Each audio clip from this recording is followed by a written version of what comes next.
තෙරුවන් සරණයි හැම දිනකටම.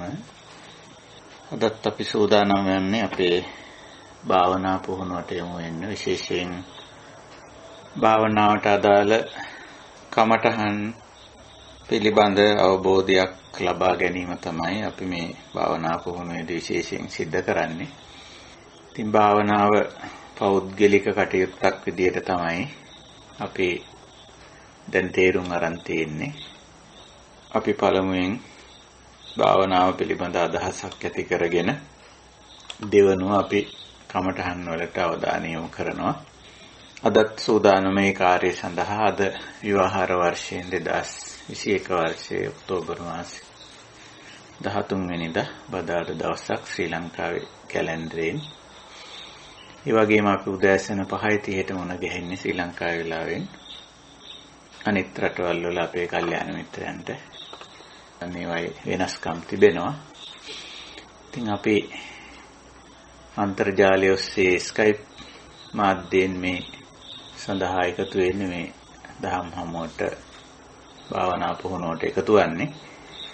වෙනද වගේම අපේ සුපුරුදු කල්යාණ මිත්‍ර පිරිස අන්තර්ජාලය ඔස්සේ ස්කයිප් මාධ්‍යයෙන් මේ යහපත් කාර්යයට උතුම් කාර්යයට එකතු වී සිටිනවා.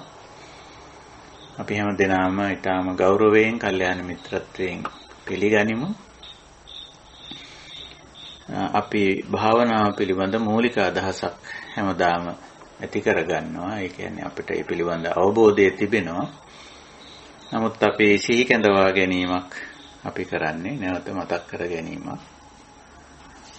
භාවනා කිව්වම ඒකේ මූලික අදහස කුසල් වැඩිම කියන අදහස. කුසල් කිව්වම අපි දන්නවා ඒක විශේෂ අර්ථකථනයක් බුදුදහමේ තියෙනවා. කුසලතාවක්, කුසලයක් කියලා කිව්වම ප්‍රධාන වශයෙන් අදහස් කරන්නේ සීල, සමාධි, ප්‍රඥා කියන අංශ තුන මූලික වශයෙන්. ඉතින් මෙහිදී අපි තවත් විදිහකට භාවනාව ගැන කිව්වොත් අපේ ජීවිතේ අපි කරන ඕනෑම ක්‍රියාවක් කිව්වම ඒක කායික ක්‍රියාවක් වෙන්න පුළුවන්, වාචික ක්‍රියාවක් වෙන්න පුළුවන්. එහෙම නැත්නම් මනසින් කරන ක්‍රියාකාරකමක් වෙන්න පුළුවන්. ඒ සාමාන්‍ය ක්‍රියාකාරකම් වල යම් ගුණාත්මක වෙනසක් ඇති කිරීම තමයි අත්‍තරම් භාවනාවේදී කරන්නේ. එතකොට මේ ගුණාත්මක භාවය ඇති කරනකොට එක පැත්තකින් මේ ක්‍රියාකාරකම් වල අඩුවීමකුත් සිද්ධ වෙනවා. මොකද අඩුවීම අර අකුසල ක්‍රියාකාරකම් ටික ඔක්කොම නතර වෙනවා. විශේෂයෙන් පාප කියන ගණයට අයිති වෙන අකුසල කායික ක්‍රියාකාරකම්, අකුසල වාචික ක්‍රියාකාරකම් සහ අකුසල මානසික ක්‍රියාකාරකම් එන හිටිනවා. අපි ඒකට නිරෝධ කියන වචනේත් පාවිච්චි කරන්න පුළුවන්. නිමා වෙනවා, අවසන් වෙනවා, කෙලවර වෙනවා. ඒක දැන් කෙරෙන්නේ නැහැ. ඒවා කෙරෙන්නේ නැහැ, ඒවා කියවෙන්නේ නැහැ, ඒවා හිතෙන්නේ නැහැ. එහෙම යම් නිෂ්ක්‍රීය වීමක්, එන හිටීමක්, නතර වීමක් අපිට මේ භාවනාව තුළ දැක ගන්න පුළුවන්. ඒක සීලයට ගියාම පැහැදිලිවම දකින්න පුළුවන්කම තියෙනවා. තමා තුළින්ම මෙන්න මේ දේවල් දැන් කෙරෙන්නේ නැහැ. මෙවැනි දේවල් කියවෙන්නේ නැහැ. මේ විදියට හිතෙන්නේ නැහැ කියලා. ඒකට අපේ සාමාන්‍ය අසුතව පුතුජන මට්ටමේදී තිබුණු සෑහෙන ක්‍රියාකාරකම් කොටසක් සීක මට්ටමට එනකොට එන හිටලා තියෙනවා. නතර වෙලා තියෙනවා. ඉතින් ඕව නිසා තමයි අපිට ජීවිතේ විවේකයක් ලැබෙන්නේ ප්‍රධාන වශයෙන්. ඔය සෑහෙන පාප අකුසල ගණයට අයිති වෙන කාය වාක් මනෝ අංශ තුනට අදාළ වෙන ක්‍රියාකාරකම් විශාල ප්‍රමාණයක් මේ ධර්ම මාර්ගයේ ඉදිරියට යනකොට එන හිටලා තියෙන නතර වෙලා තියෙනවා. ඉතින් කාය විවේකයක් තියෙනවා, චිත්ත විවේකයක් තියෙනවා. ප්‍රධාන වශයෙන් අපි ඔකට කාය පස්සද්ධි, චිත්ත පස්සද්ධි කියලා කියන්න පුළුවන්. කාය විවේක, චිත්ත විවේක යක් ඇති වෙනවා. ඉතින් ඒක කෙනෙකුට දැනෙන්න පුළුවන් නිකන් නිෂ්ක්‍රීය වීමක්, ජීවිතේ නතර වීමක් වගේ එහෙම දැනෙන්නත් පුළුවන්. එහෙම අර වෙනද තිබිච්ච වේගවත් ගතිය ක්‍රියාකාරී ගතිය ඒක නිකන් එන හිටලා වගේ. එහෙම දැනෙන්න පුළුවන්. නමුත් අපි මේ ස්වභාවයට අවදි වෙන්න ඕන. අවදි වෙනවා කියන්නේ ඒ ස්වභාවය පිළිබඳ දැනුවත් භාවයක ඉන්න ඕන.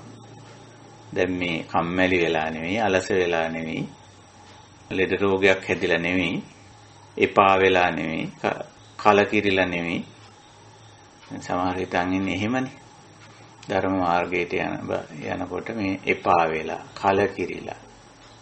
ධර්මයේ ඉදිරියට යන කෙනෙකුට කවදාවත් එපා වෙන්නේ, කලකිරෙන්නේ. ඒව අකුසල්.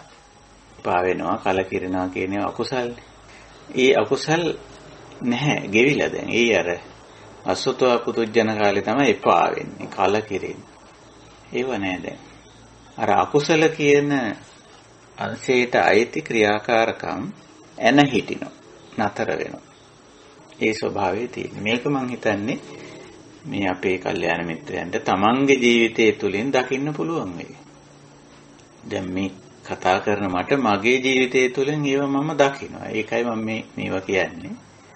භික්ෂුවක් හැටියට වුණත් මම මුල් කාලේ භාවනාවට යොමු වෙන්න පෙර කාලේ ඒ සාමාන්‍ය භික්ෂුවක් හැටියට නොයෙක් දේවල් කරන කියන හිතන ස්වභාවයෙන් යුක්තයි. මහාන වුණා. එහෙත් දැන් මේ අනිත් භික්ෂූන් කරන ඇතැම් දේවල් මම කරන්නේ නැහැ. ඒවා මම කතා කරන්නේත් නැහැ. ඒවා හිතෙන්නෙත් නැහැ. එතකොට සමහර වෙලාවට අනිත් භික්ෂූන්ට මාව නිකන් අමුතු කෙනෙක් හැටියට පේන අවස්ථා තියෙනවා. පේනො නෙවෙයි කියලාත් තියෙන අවස්ථා තියෙනවා. ඉතින් මමත් මගේ ජීවිතේ දිහා බලපුවාම පේනවා. දැන් එහෙම දේවල් එහෙම අවශ්‍යතාවයක් නැහැ. එහෙම කරන්න, කියන්න, හිතන්න උවමනාකමක් නැහැ. විශාල විවේකයක් තියෙනවා. ලොකු විවේකයක් තියෙනවා. ඒ වැඩ අඩුයි. දැන් කෙරෙනෝ නම් කෙරෙන්නේ මේ වගේ මේ බණ දහම් සම්බන්ධ වැඩ කටයුත්තක තමයි ඒක. ඊට වැඩි දෙයක් කෙරෙන්නේ නැහැ. ඒක උනත් මේ දැඩි අපේක්ෂාවකින් බලාපොරොත්තුවකින් කෙරෙන දෙයක් නෙවෙයි. ඒක හුදෙක් මිත්‍රත්වයෙන් කරුණාවෙන් කෙරෙන වැඩක් විතරයි. ඉතින් ගොඩක් දේවල් දැන් කතා කරන්න දේවල් නෑ. සමහර වෙලාවට අපි ගොළුෝ වගේ කෙනෙක් මොන ගැහුනම ඔය නිකන් ඉන්නවා. ඉතින් කතා කරන්න දෙයක් නෑ. මොනවා කතා කරන්නද?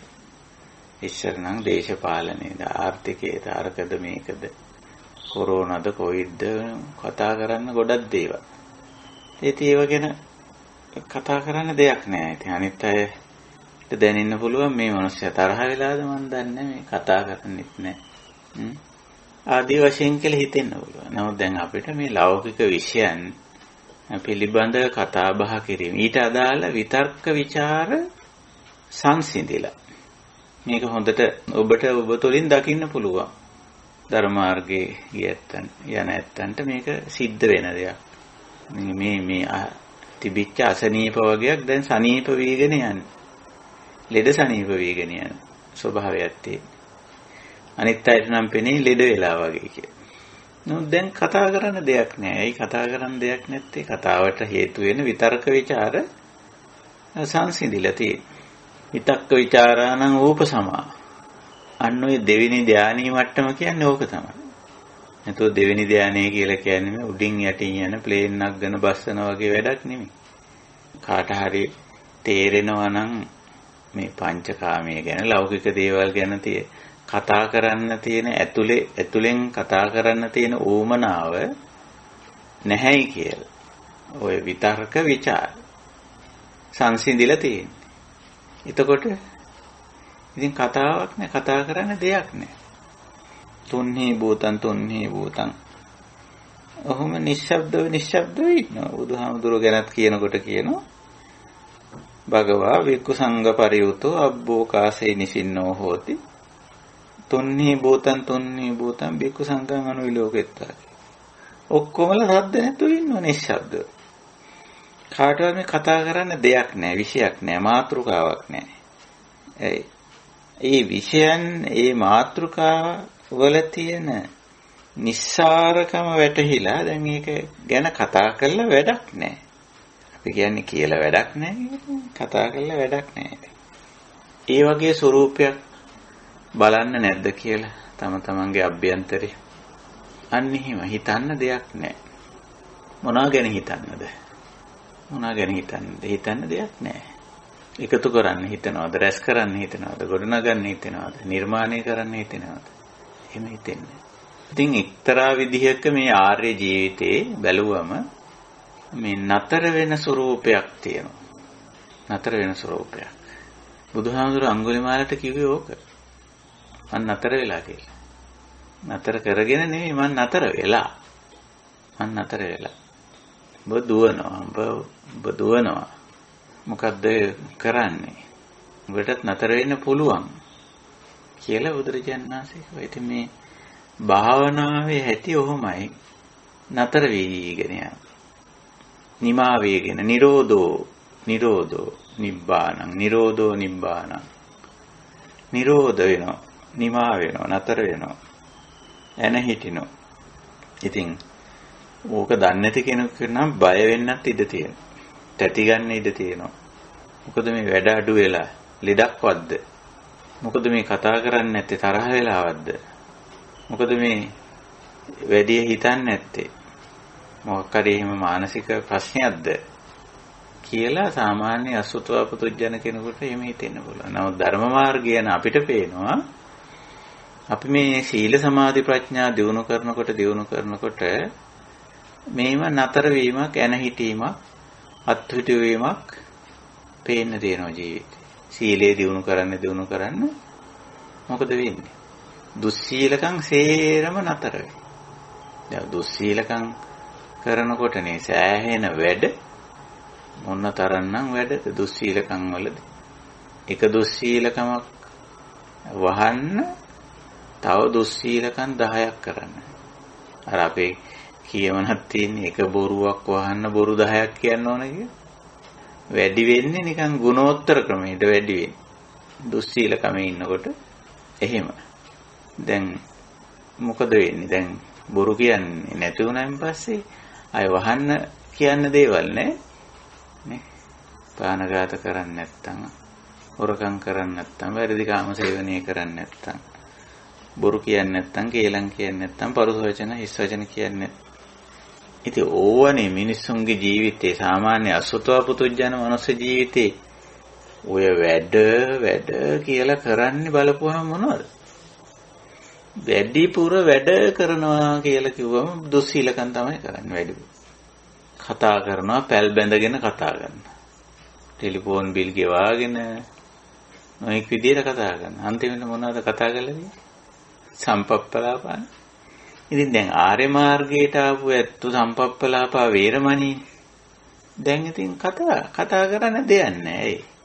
එහෙම කරන්න දෙයක් නැහැ. ඊයේ පෙරේද මට මේ අපේ හිතවත් මහත්තයෙක් ලංකාවේ තියෙන පත්තර වල ස්කෑන් පිටපත් දැන් හුවමාරු වෙනවා මේ පත්තර ගෙදරට ගෙනල්ලා බලන්න නැති නිසා. ඉතින් ඒගොල්ලෝ හුවමාරු කරගෙන ඒවා ඒ ආයතන වලින් ගෙන්නගෙන බලනවා. ඉතින් WhatsApp වල අන්තර්ජාලය ඔස්සේ. ඉතින් මේ මහත්තයා මටත් පත්තර 4ක 5ක ස්කෑන් කරපු පිටපත් ඉතින් ඒවල තිබුණා. පත්තර කියවන්න. මම පත්තර කියවිල්ල දැන් නතර කරලා අවුරුදු 18ක් වගේ වෙනවා. 18ක් 19ක් වෙනවා ලංකාවේ පත්තර කියවිල්ල නතර කරලා. ලංකාවේනේ කොයිවත් මොන ලෝකිකවත් පත්තරයක් කියවන්නේ නැහැ. ඇයි කියවන්නේ නැත්තේ? පත්තර එක තරහ වෙලාද? සල්ලි මිලදී ගන්න සල්ලි නැතුවද? කියවන්න ක්‍රමයක් නැතුවද? පත්තර එක තරහකුත් නැහැ. පත්තර මිලදී ගන්න සල්ලි නැතුවත් නෙමෙයි. මිලදී ගත්තේ නැත්නම් අර විදියට අන්තර්ජාලයේ මේ ඔස්සේ පත්තර බලන්න පුළුවන් ඕන තරම් පත්තර බලන්න පහසුකම් තියෙනවා දැන්. ඇයි බලන්නේ නැත්තේ? ඉතින් ඒකේ බලන්න දෙයක් තියනවාද? බලලා ගන්න දෙයක් තියනවාද? සම්පප්පලාප ගොඩක්. මේ පත්තර සම්පප්පලාප ගොඩක්. බොරු ගොඩක්. මුසා පිසුනා පරුසා සම්පප්පලාප ලේඛනගත වෙලානේ තියෙන්නේ. ලේඛනගත මුසා පිසුනා පරුසා සම්පප්පලාප තමයි පත්තර කියලා කියන්නේ. ඉතින් දැන් අපි මුසා පිසුනා පරුසා සම්පප්පලාප කටින් කියන එක විතරක් නෙමෙයි කියවීමත් නතර වෙලා තියෙන්නේ. දැන් බොරු කියවන්න ඕනේ.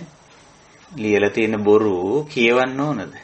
ලියලා තියෙන පිසුනා මේ මිනිසුන්ගේ හිත් ભેද කරන කතන්තර ප්‍රකාශන මේ ලාබාල අසත්‍ය හීන දීන ප්‍රකාශන අපි වරු ගණන් කියවන්න ඕනේද? එහෙම අවශ්‍යද? ඒ අවශ්‍යතාවය නැහැනේ අපි. පරුසා වාචා ලියලා තියෙන පරුසා වාචා කියවන්න ඕනද? ලියලා තියෙන සම්පප්පලාප කියවන්න ඕනද? එහෙම ඕමනාවක් අපේ අභ්‍යන්තරේ නැහැ. ඒ ඇරුණකොට මේ කවුරුවත් එක්ක තරහ වෙලා මනාප වෙලා පත්තර කම්පැනි කරන අය එක්ක පත්තර වාර්තා කරන අය එක්ක තරහ අවනාපයක් ඇති වෙලා නෙවෙයි. එහෙම ලෙඩක් අපිට නැහැනේ. එහෙම තරහමනාප ඇති කරගන්න අපිට අවශ්‍යතාවයක් නැහැනේ. ඒ අකුසල් කියලා අපි දන්නවා. ඒ වුණාට දැන් මේ ඕමනාවක් නැහැ. ඉතින් මම ලියලා ඇරියා දැන් මහත්තයා මම පත්තර බැලීම නතර කරලා අවුරුදු 18ක් 19ක් වෙනවා කියලා. ඊට පස්සේ ලියලා ඉවර වුණා. අනේ සායින්නාද මම ඒක දැනගෙන හිටියේ නෑ සමා වෙන්නේ. මං කිව්වා ඉතින් ඒක සමාව ඉල්ලන්න හේතුවකුත් නෙවෙයි. ඉතින් එහෙම වැරද්දක් මොකොත් ඔය මහත්තයා කරලා නැහැ නේද? ඉතින් මම පත්තර කියවනවා කියලා හිතලා මට පත්තර එව්වා. එහෙම තියෙනවා. දැන් මේ භාවනාවේ ඉස්සරහට යනකොට සීල සමාධි ප්‍රඥා ගුණ වඩනකොට ඔබටත් ඔබේ ජීවිතේ මෙවැනි වෙනස්කම් දකින්න පුළුවන්. මේ වගේ ගොඩාක් වෙනස්කම් තියෙනවා. සීල සමාධි ප්‍රඥා කියන අංශ තුනට අදාළව තමයි ඔය වෙනස වෙන්නේ. අයි වඩන්නේ ඒ තුනනේ. දැන් සීලේ වඩනකොට දුස්සීලකම් ඔක්කොම එන හිටිනු නතර වෙනවා. දුස්සීලකම් නිරෝධ වෙනවා. ඉතින් නිරෝධෝ නිබ්බානං නේ. නිරෝධෝ නිබ්බානං. මේ දුස්සීලකම් එන හිටීම නිවන. නිවන කියන්නේ ඒක ඕන කෙනෙකුට බය නැතුව නිවන ගැන කියලා දෙන්න පුළුවන්. නතර වෙලා නිමා වෙලා එන හිටලා මොනවාද? දුස්සීලකම්. ඊළඟට සමාධිය වඩනකොට අර හිතේ තිබීච්ච අසමාහිත ගති එන හිටලා නතර වෙලා නිමා වෙලා අර හිතේ පුදුම විදිහට තිබිච්ච කලබල ගතිය අරක ගැනත් හිතනවා මේක ගැනත් හිතනවා ඒක දැන් කරන්නේ කොහොමද මේක කරන්නේ කොහොමද අරක ඉවර නෑනේ මේක ඉවර නෑනේ ඒ වෙලාවට මේක කරන්න ඕන අර වෙලාවට මේක කරන්න ඕන පුදුම තරම් ඇතුලේ වේගවත් බවක් තිබුණා. ඒක අරමුණක නැහැ, ඒක දෙයක නැහැ, වර්තමානයේ නැහැ. දැන් සමාහිතං චිත්තං. ඇයි ඒ වේගේ නතර වුණේ මොකද? දැන් තේරිලා අවබෝධ වෙලා වැටහිලා තියෙන්නේ. දැන් ලෞකික අරමුණු වලට හිත යොමු කිරීමක් නැහැ. ඒ විශේෂයෙන් ප්‍රඥාවට ගිහිල්ලා ප්‍රඥා ශික්ෂාව දියුණු කරනකොට මේකේ හරියට අර දැන් මැණික් ගර නැත්තෝ ගොඩ දාන්නේ මහා පාස් ගල් එක්කනේ ඊළඟ ගොඩ දානවා කියලා ඔකට කියන්නේ. කඩලා මහා ගොඩ දාන තියෙන්නේ ඊළඟ ගොඩවල් කිව්වම මහා පස් ගොඩවල් තියෙන්නේ. ඉතින් පස් ගොඩවල් හොදලා අරන් ගන්න තියෙන්නේ මේ අතට ගන්න නැති තරම් චූටි දෙයක් ගන්න තියෙන්නේ. අර මහා පස් ගොඩක් හේදුවම අන්තිමට ගන්නේ චූටි දෙයක්. බොහොම පුංචි දෙයක් සමහර වෙලාවට හමු වෙන්නේ. එතකොට දැන් ප්‍රඥාවෙන් කරන්නේ ඊළඟ හොදනවා වගේ වැඩක්. නේ? ඒ වගේ මම මේ නිදර්ශනයක් කියන්නේ. ඉතින් ගන්න දෙයක් නැහැ.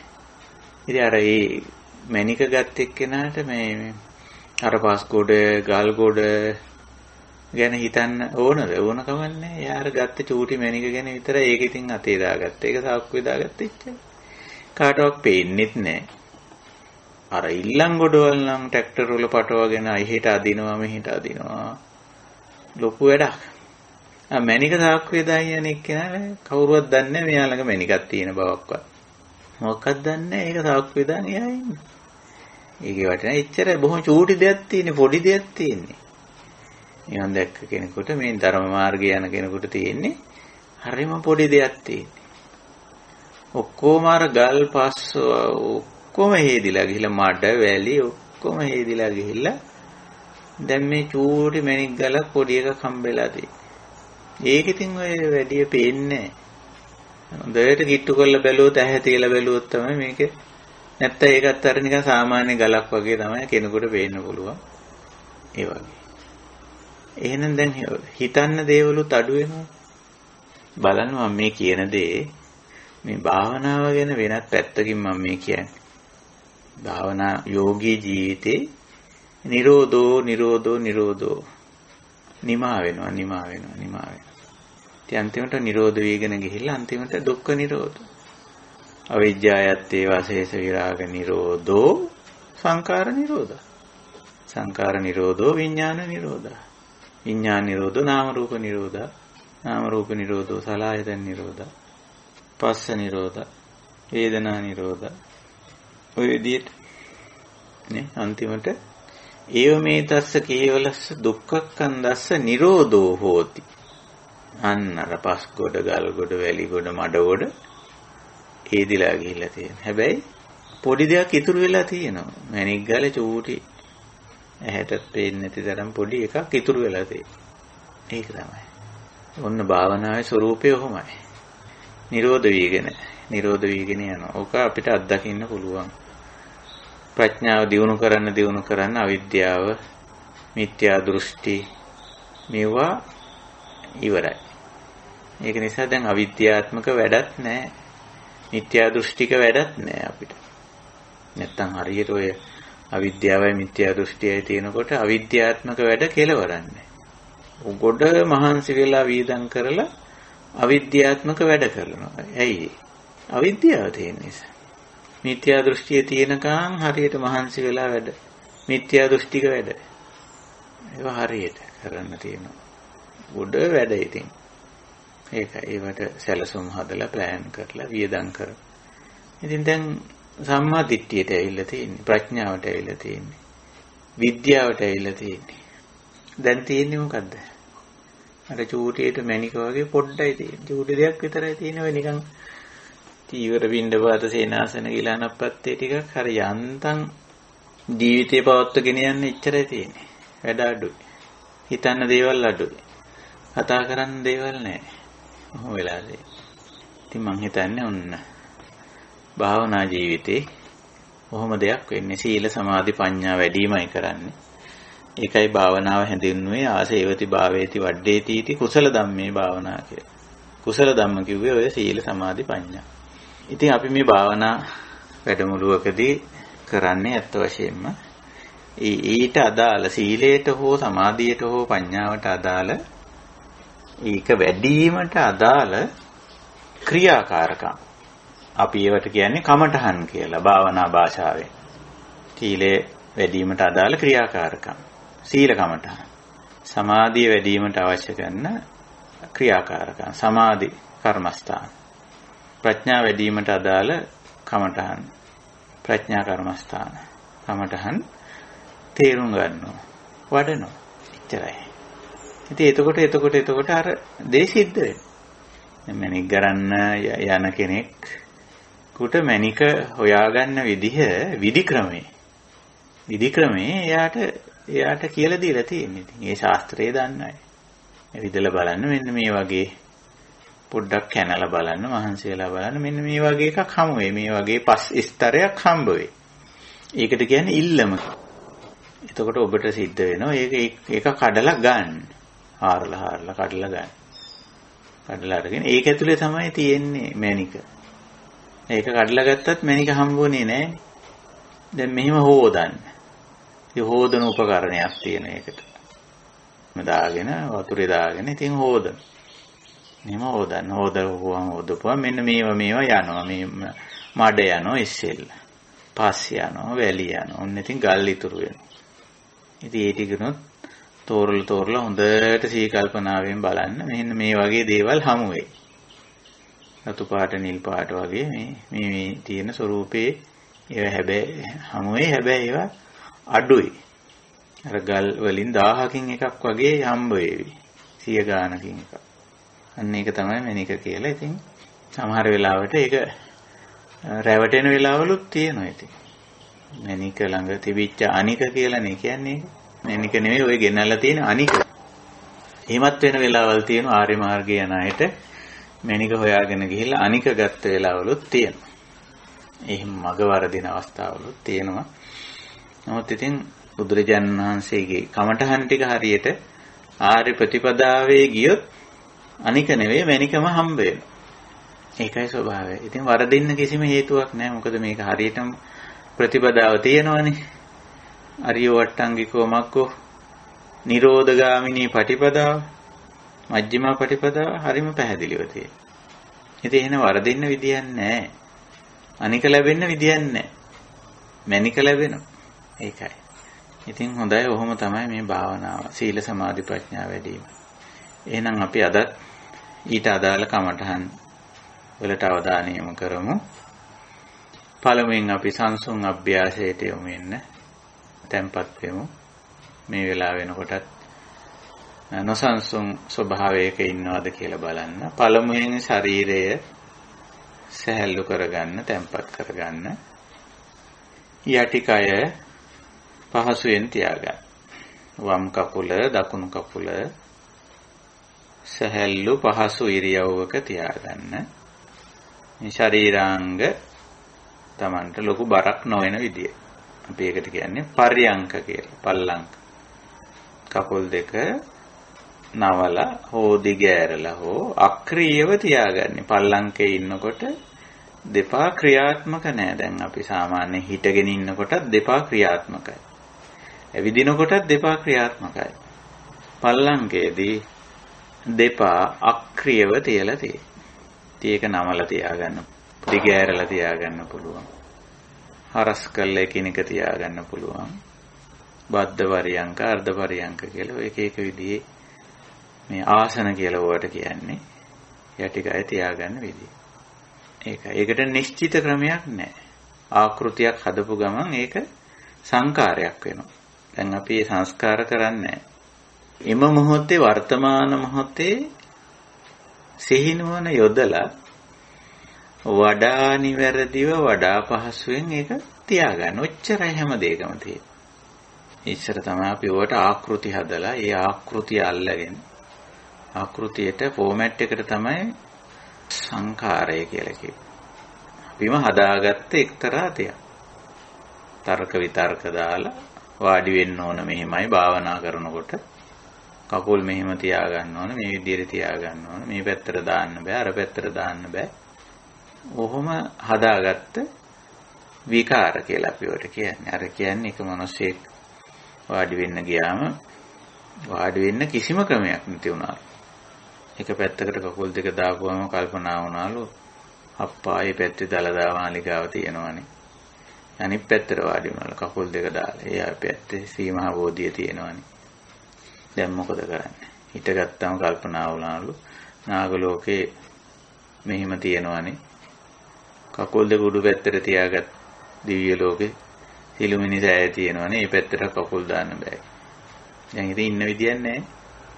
ඒ කියන්නේ මනසින් හදාගත්ත විකාර. මනෝ සංකාරනේ. මනෝ සංකාර. දැන් අපි සංකාර හදන්නෙත් නැහැ, සංකාර උපාදාන කරන්නෙත් නැහැ. මේ මොහොතේ කකුල් දෙකට අවධානය යොමු කරලා යටිකයට අවධානය යොමු කරලා අපි දන්නෝ ඒක සැහැල්ලුවෙන් පහසුවෙන් Tamanට කරදරයක් නොවන විදිහට වෙන කෙනෙකුට අවහිරයක් නොවන විදිහට අපි ඕක තියාගන්න. එච්චරනේ. කකුල් දෙක දිග අරගන්න ඕන. දොර හරහා කකුල් දෙක දිග අරගන්නේ. යන්නේ නැතන ඉඳගන්නේ නෑනේ. දැන් මේ සිහිනුවණින් කටයුතු කර නැත්තන්ට වර්තමාන මොහොතේ සිහිය උපද්දලා ප්‍රඥාව මෙහෙवला වීර්ය කරලා හරි ලස්සනට නිවැරදි දේ කරන්න පුළුවන්. භාවනාවේ තියෙනවා. දැන් වාඩි වෙනකොට ඒ වාඩි වෙන ක්‍රියාව භාවනාවක්. ඒකට සිහිය උපද්දනවා. සිහිය උපද්දලා සතිමා සම්පජානෝ දන්නවා මම මේ වාඩි වෙන්නයි යන්නේ. වායාම විරිය ආතාපි වැර කරලා වෑයම් කරලා Tamanට අනුන්ට අයහපතක් නොවන විදිහට ඒක පවත්ත ගන්න. ඔච්චරනේ. ඕනම ක්‍රියාවක් භාවනාවක් බවට හැරෙනවා. ඔය තුන තියෙනවා. සතිමා සම්පජානෝ ආතාපි. අන්නේ විදිහට ඉඳගමු. උඩුකයත් තියාගමු ඒ විදිහටම. බඩපපුව බෙල්ල හිස සැහැල්ලු පහසු ඉරියව්වක තියාගමු. වම් අත දකුණු අතත් ඒ වගේම සැහැල්ලු පහසු විදියකට තියාගමු. ශරීරය සැහැල්ලු කරගමු.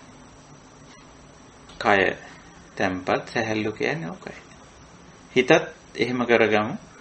අපි මේ තව හෝරා එකමාරක් විතර මේ කාර්යය අපි යෙදෙනවා. මේ කාලය තුල මම අනිකුත් වැඩ ඊයින් පස්සේ කරනවා. වැඩ තියෙනවා රාජකාරී. ඔය සාමාන්‍ය වැඩ රාජකාරී යුතුයකම් වගකීම් යම් ප්‍රමාණයක් තියෙනවා. ආර්ය ජීවිතේ බදාගත්තේ නැති බෙදාගත්ත වැඩ. මමත්වයෙන් තොරව කරුණාවෙන් මෛත්‍රියෙන් කරන වැඩ. හුදු පැවැත්ම සඳහා පමනක් කරන වැඩ. ටිකක් අපිටත් තියෙනවා. බුදුහාමුදුරන්ටත් තිබ්බා. ඉතින් ඒවා අපි දැන් හරි සෑහලුවෙන් කරා. ඉතින් මම්ම වේදයි කියලා ඔක්කොම වැඩ මම්ම කරන්න අවශ්‍යතාවයක් නැහැ. අනිත් ඇත්ත ඒවට දක්ෂපක්ෂකම් තියෙන, ඕමනාකම් තියෙන, හැකියාව තියෙන. ඒත් ඔයව කරපු දෙයක්. මම විතරක් නෙමෙයි, මට විතරක් නෙමෙයි වැඩක් පුළුවන්, අනිත් අයටත් පුළුවන්. ඔක්කොම දක්ෂපක්ෂකම් හැකියාව තියෙන්නේ මා ළඟ විතරක් නෙමෙයි, අනිත් අය ළඟත් තියෙනවා. මට වැඩි දක්ෂපක්ෂ අය ඉන්නවා. හැකියාවල් තියන අය ඉන්නවා. කාය බලය, කාය ශක්තිය, බුද්ධි ශක්තිය තියන අය ඉන්නවා. මට වැඩි ඉතින් ඒ අය කරයි. මමත් ටිකක් කරනවා. දැන් කරන්නේ මේ කාර්යය. එහෙනම් අනිත් දේවල් වලට මට මේ වෙලාවේ හිත යොමන්න අවශ්‍යතාවයක් නැහැ. හිත සැහැල්ලුයි. හිත මේ කාර්යයට අවධානය මේ කාර්යයට යොදා ගන්න පුළුවන්.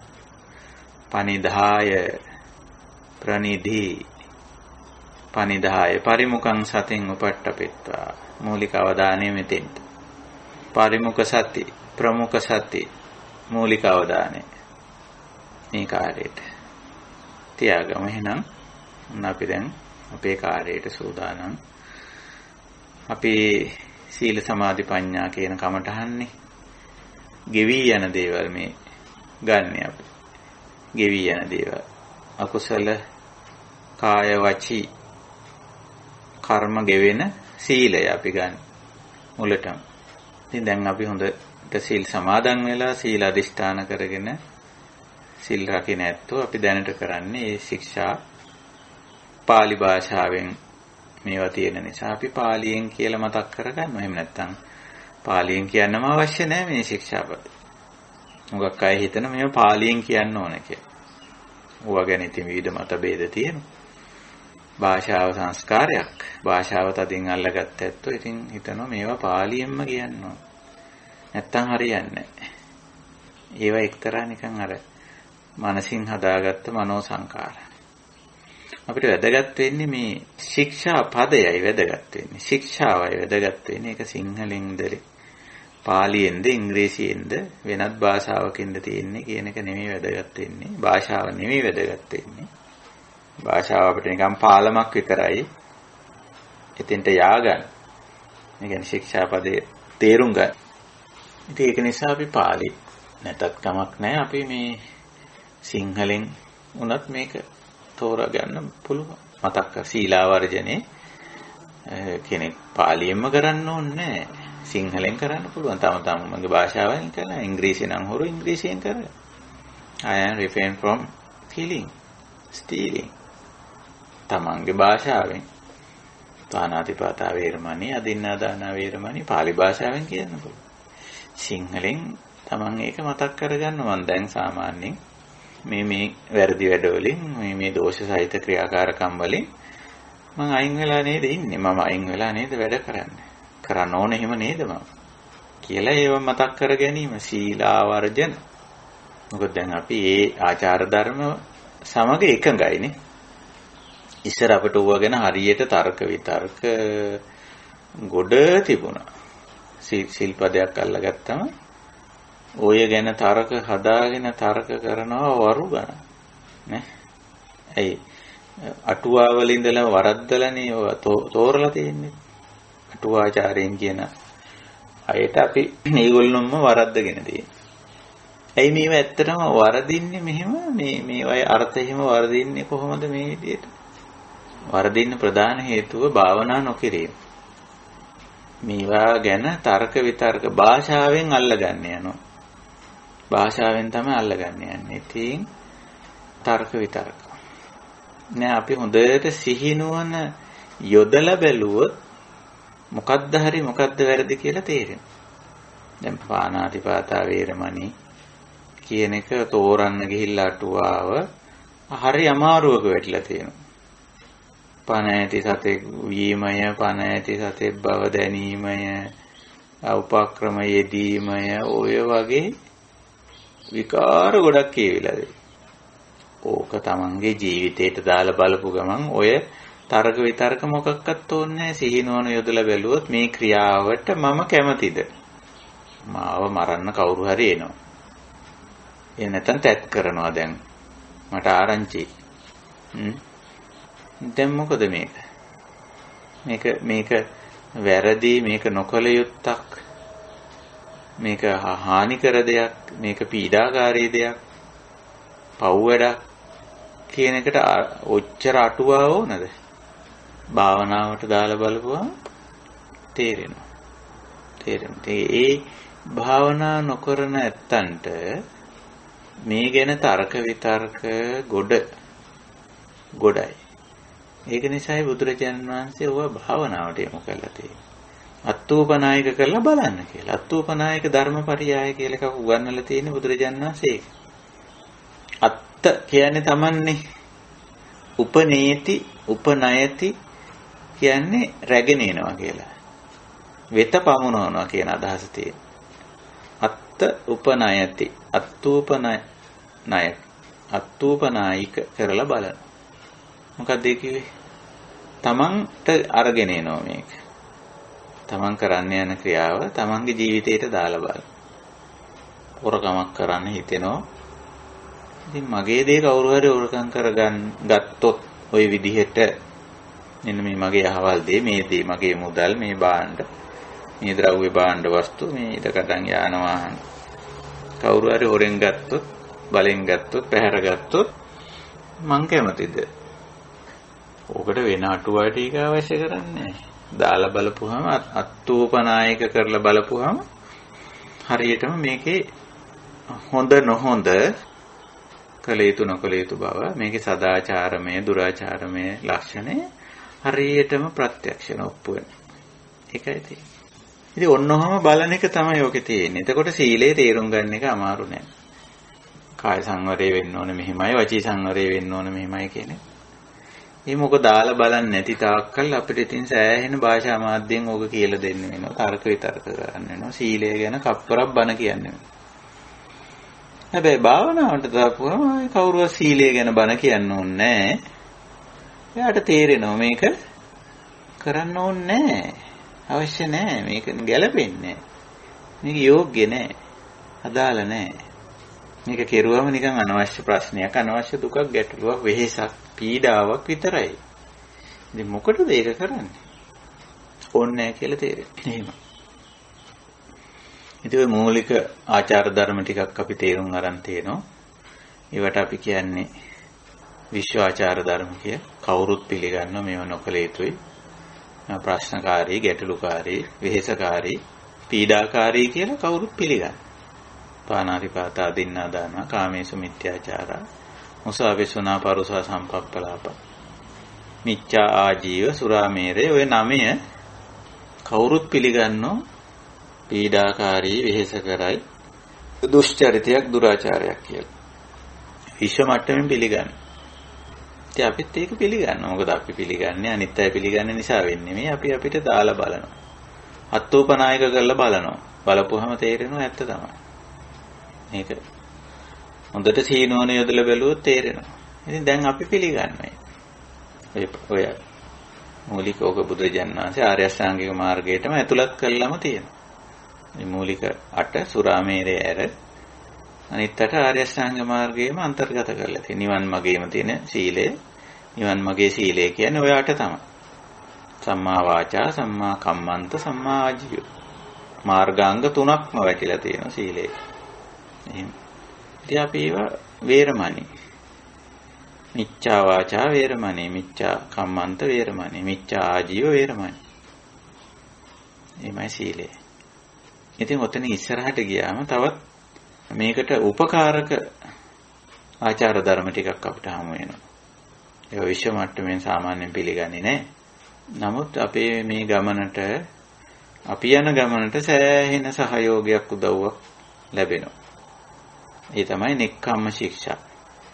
අපි දන්නවා මේ කාම බර විශාල බරක් කියන එක තේරෙනවා. මේ කාමයට වැටුනම විශාල වෙහෙසක්. මේ රූප, ශබ්ද, ගන්ධ, රස, ස්පර්ශ. රූප බැලිල්ල, ශබ්ද ඇහිල්ල, ගන්ධ, රස, පහස විඳිල්ල. මේට අදාළ ක්‍රියාකාරකම් වලට ඉතින් බැසගත්තම විශාල වෙහෙසක්, විශාල වැයක්, බරක්, කැඹිරිල්ලක් මේක ඇතුලේ තියෙනවා කියලා.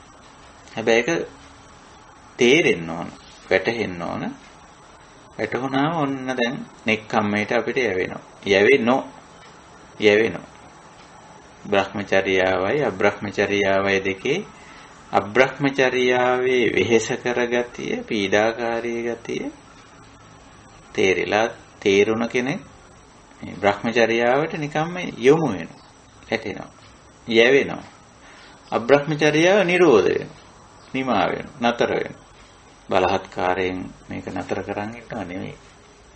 අවබෝධ වෙනවා, තේරෙනවා, වැටහෙනවා. සිහිනුවන වීරිය යොදලා බැලුවොත් අබ්‍රහ්මචර්යාව ඇතුලේ අපි හැමෝම අබ්‍රහ්මචර්යාව කරලා තියෙනවා නේ. යෙදිලා තියෙනවා. ස්පර්ශකාමයේ විඳීම සඳහා අබ්‍රහ්මචර්යාව කරලා තියෙනවා. එතකොට ඒක සිහිනුවන වීරිය නැතුව කරන තාක් ඒකේ ආස්වාදයේ විතරයි දකින්නේ.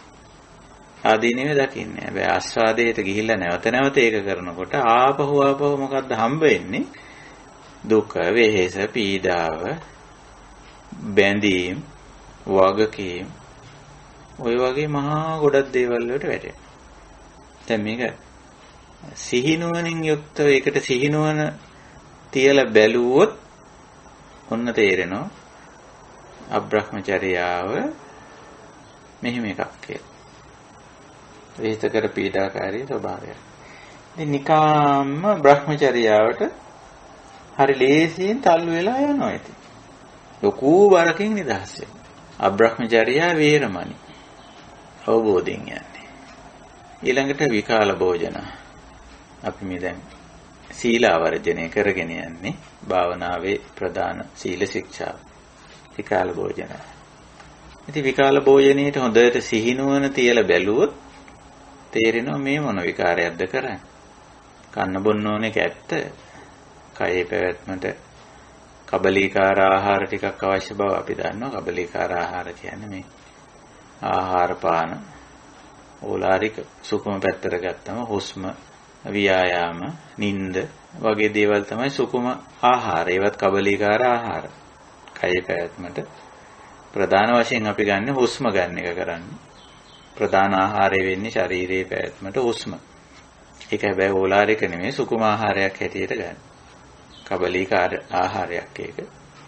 එතකොට දැන් අපිට තේරෙනවා මේවා නිකන් විකාර කර අනවශ්‍ය වීදම් කර මේ කබලීකාර ආහාර වැඩපිළිවෙල ගෙනියන්න ඕනේ.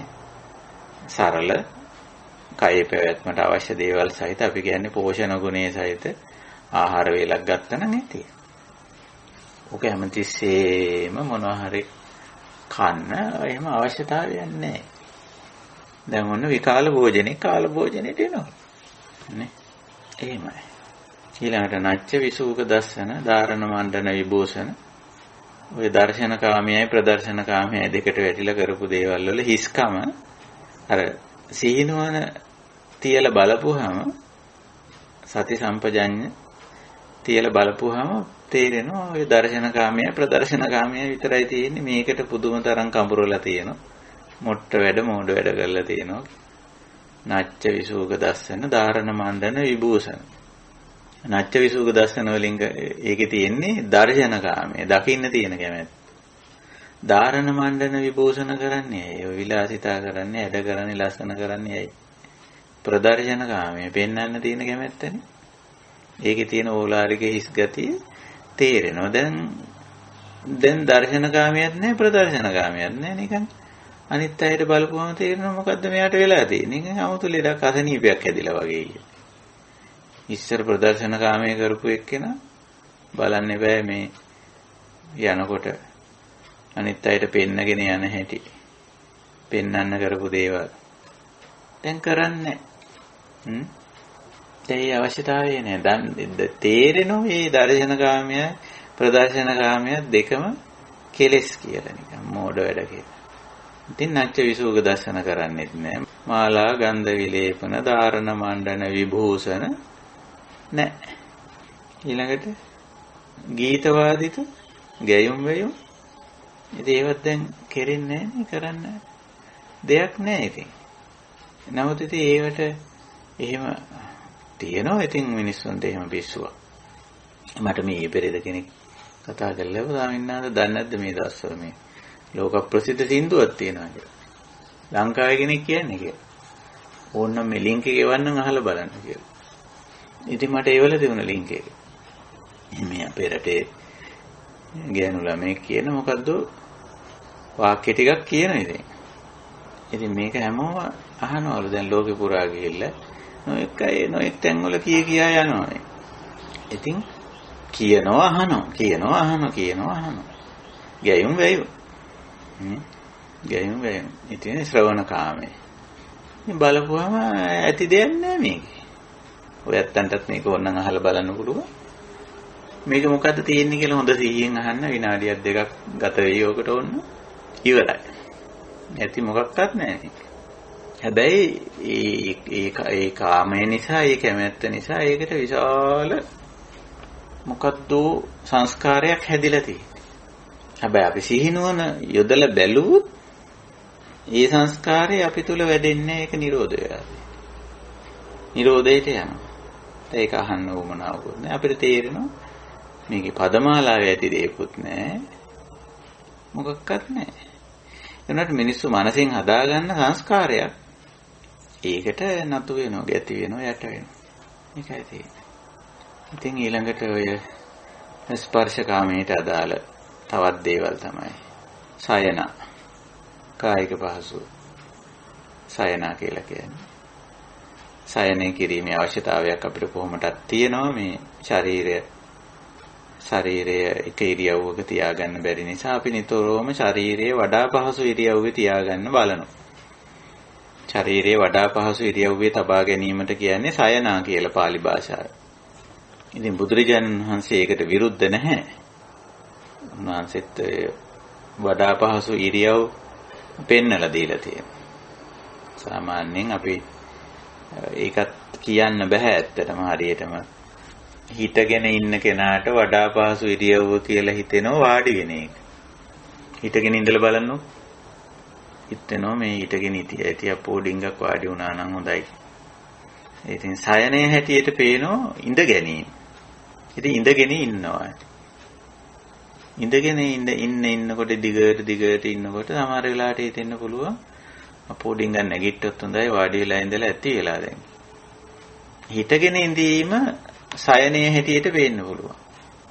වඩා පහසු ඉරියව්ව හැටියට. එහෙම නැත්තම් හිතෙන්න පුළුවන් දැන් මේ වාඩි වෙලා ඉඳලා හිටගෙන ඉඳලා ඇති වෙලා ඩිංගක් ඇලුනා නම් හොඳයි කියලා. ඒ ඉරියව්ව වැතිරී සිටින ඉරියව්ව සයනේ හැටියට තේරෙන්න පුළුවන්. ඔය මොකක් හරි. නමුත් ඔගේ ඇත්තටම මේ වඩා පහසු ඉරියව්ව අහවල් එක කියලා එකක් නෑ. විтин හිටුවා මාරු කරන එක විතරයි තියෙන්නේ. සයන. ඉතින් ඔය සයනය කය වඩා පහසු ඉරියව්වක තබා ගැනීම සයනා කියලා කියන්නේ. ඉතින් ඕක මේ අපි විтин විට කරනවා. නමුත් ඕක හොයන්න යන්න එපා. වඩාම පහසු ඉරියව්ව මේකයි කියලා හොයන්න යන මෝඩ වැඩේ තමයි උච්චාසයන මහසයනා කියලා කියන්නේ. හිතා ගන්නවා කය පහසු කරන වඩාම හොඳ එක අන්න අරක. ඉතින් මොකද කරන්නේ? ඕවා පස්සේ එලවනවා. ඉතින් ඕවා ප්‍රදර්ශනය කරනවා ඉතින් නේ. ඇඳ පුටු මේස හදලා, සෝෆා හදලා, එක දේවල් හදලා, යාන වාහන හදලා පෙන්නනවා. මේක තමයි සයනය. හොඳම සයනය මේක.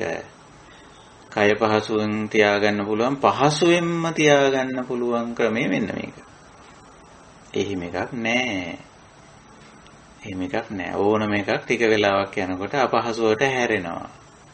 නේ? කොච්චර හොඳ ඇඳක් හදාගෙන ආවත් බලන්නකෝ. ඕකේ කොච්චර පැය ගානක්ද ඉන්න පුළුවන් කියලා. නැගිටින්න හිතෙනවාමයි. අපෝ දැන් ඇති නිදිය ගත්තා. දැන් හොඳම ඇඳ කියලානේ අරන් ඉන්නේ. පෙන්නන්නෙත් වෙළඳ ව්‍යාපාරිකයා පෙන්නන්නේ මේක තමයි ලෝකේ තියෙන හොඳම ඇඳ. නිදියන්න පුළුවන් ෂෝක් එකකට කියලා. ගෙනල්ලා නිදියන්නකෝ බලන්න මොකද වෙන්නේ කියලා. වැඩි නිදියන්න හම්බෙන්නේ ටිකක් නිදියගෙන ඉන්නකොට හිතෙනවා පැය ගානක් ඕනනම් දවස් ගානක් බුදියා. කවුරු හරි බල කරනවා අපිට. දැන් හොඳම ඇඳගෙන ආවනේ බුදියන්නකෝ දැන්. මොකද නැගිටින්නේ හිතෙන එපා අපෝ මේ නිදිය ගත්ත ඇති. එහෙනම් පේනවා මේක එක්තරා මායාවක් මේ. උච්චාසයන මහාසයන කියන එක මායාවක් බොරුවක්. ඔය එවලෙට කය පහසු කර ගැනීමක් විතරයි මේකේ තියෙන්නේ කියලා. ඔන්න ඔය විදිහට බලන්න හොඳට කල්පනා කරලා බැලුවොත් අපිට මේවයි හිස්කම් බොරුව මුසාව මුලාව මායාකාරී ගතිය හොඳට තේරෙනවා. තේරුණාම ඉතින් අපිට පොඩ්ඩක් එවලෙට හිටගෙන ඉඳලා අමාරු නම් පොඩ්ඩක් ඉඳගන්න විතරයි තියෙන්නේ. ඉතින් ඕකට ඔය ළඟ තියෙන මොකක් හරි තාප්පයක් වුණත් ඇති. ගලක් වුණත් ඇති බුදුහාමුදුරු එහෙමනේ. හිටගෙන ඉඳලා මාන්සි වුණා. මොකද ඇතිරිලි දාපු ආසන හෙව්වද? ඔය ගහක් යටින් ඉඳගත්තා බුදුහාමුදුරු. ගලක් උඩ ඉඳගත්තා ඉතින්. මේ ගල අමාරු නම් තමන්ගේ සංඝාටි 4ට 8ට නවල ඕක උඩින් තියලා ඉඳගත්තා ඉච්චරයි. බුදුහාමුදුරන්ට කවුරුත් ආසන පැනෙවද? ඇතිරිලි දැම්මද? නෑ. ඕක තමයි සයන. හැන්දෑවට කොහෙද හරි ගියේ පිදුරු ගොඩක් ළඟට නම් ඉතින් පිදුරු ටිකක් දිගහැර ගත්තා සංඝාටිය දාගත්ත බුදිය ගත්තා. ඊයේ බුදුහාමුදුරන්ගේ ජීවිතේ. ඔච්චර තමයි ඉතින්. එච්චර තමයි. ඇවිදින්න ඕනේ කියලා මේ යාන වාහන හෙව්වද? අස්ස කරත්තා රෝමේ කාලෙත් ඉතින් තිබුණා. ඔහේ නේ ඉතින් පයින් යන්න පුළුවන් තරමට ගියා ඉතින්. ගිහලා ඉතින් පයින් යන එක අමාරු නා ඔය ටිකට නතර වෙලා හිටියා. ඔන්න ඔය ආනන්ද වාඩියමු. ඔන්න ඔය ගහක් යටින් ඉඳගමු ආනන්ද. ඉඳගෙන ඉඳලා ටිකක් යන්න. මොකක්ද ආනන්ද අපිට තියෙන හදිස්සිය? අපිට එහෙම නෙමෙයි මේ පැයට කිලෝමීටර් 1000 යන වාහන ඕන යන්න. අර මේ ඇවිදින්න ඕන. සයන. උච්චාසයන මහාසයන. ඉතින් කවදාවත් ඉවර වෙන වැඩක්ද නැහැ. මොක තේරුම් ගත්ත එක්කෙනාට එහෙම දෙයක් නැහැ. හිටගෙන ඉඳලා ඉන්න බැරි වුණාම ඩිංගක් වාඩි වෙන්න පොඩි තැනක් විතරයි ඕන. මොකුත් ඕනේ නැහැ. මහ පොළොව තියෙනෝනේ වාඩි වෙන්න. මහ පොළොව තියෙනවා වාඩි වෙන්න. මහ පොළොව තියෙනෝ දිග ඇරෙන්න. නේ? මහ පොළොව තමයි සයනේ.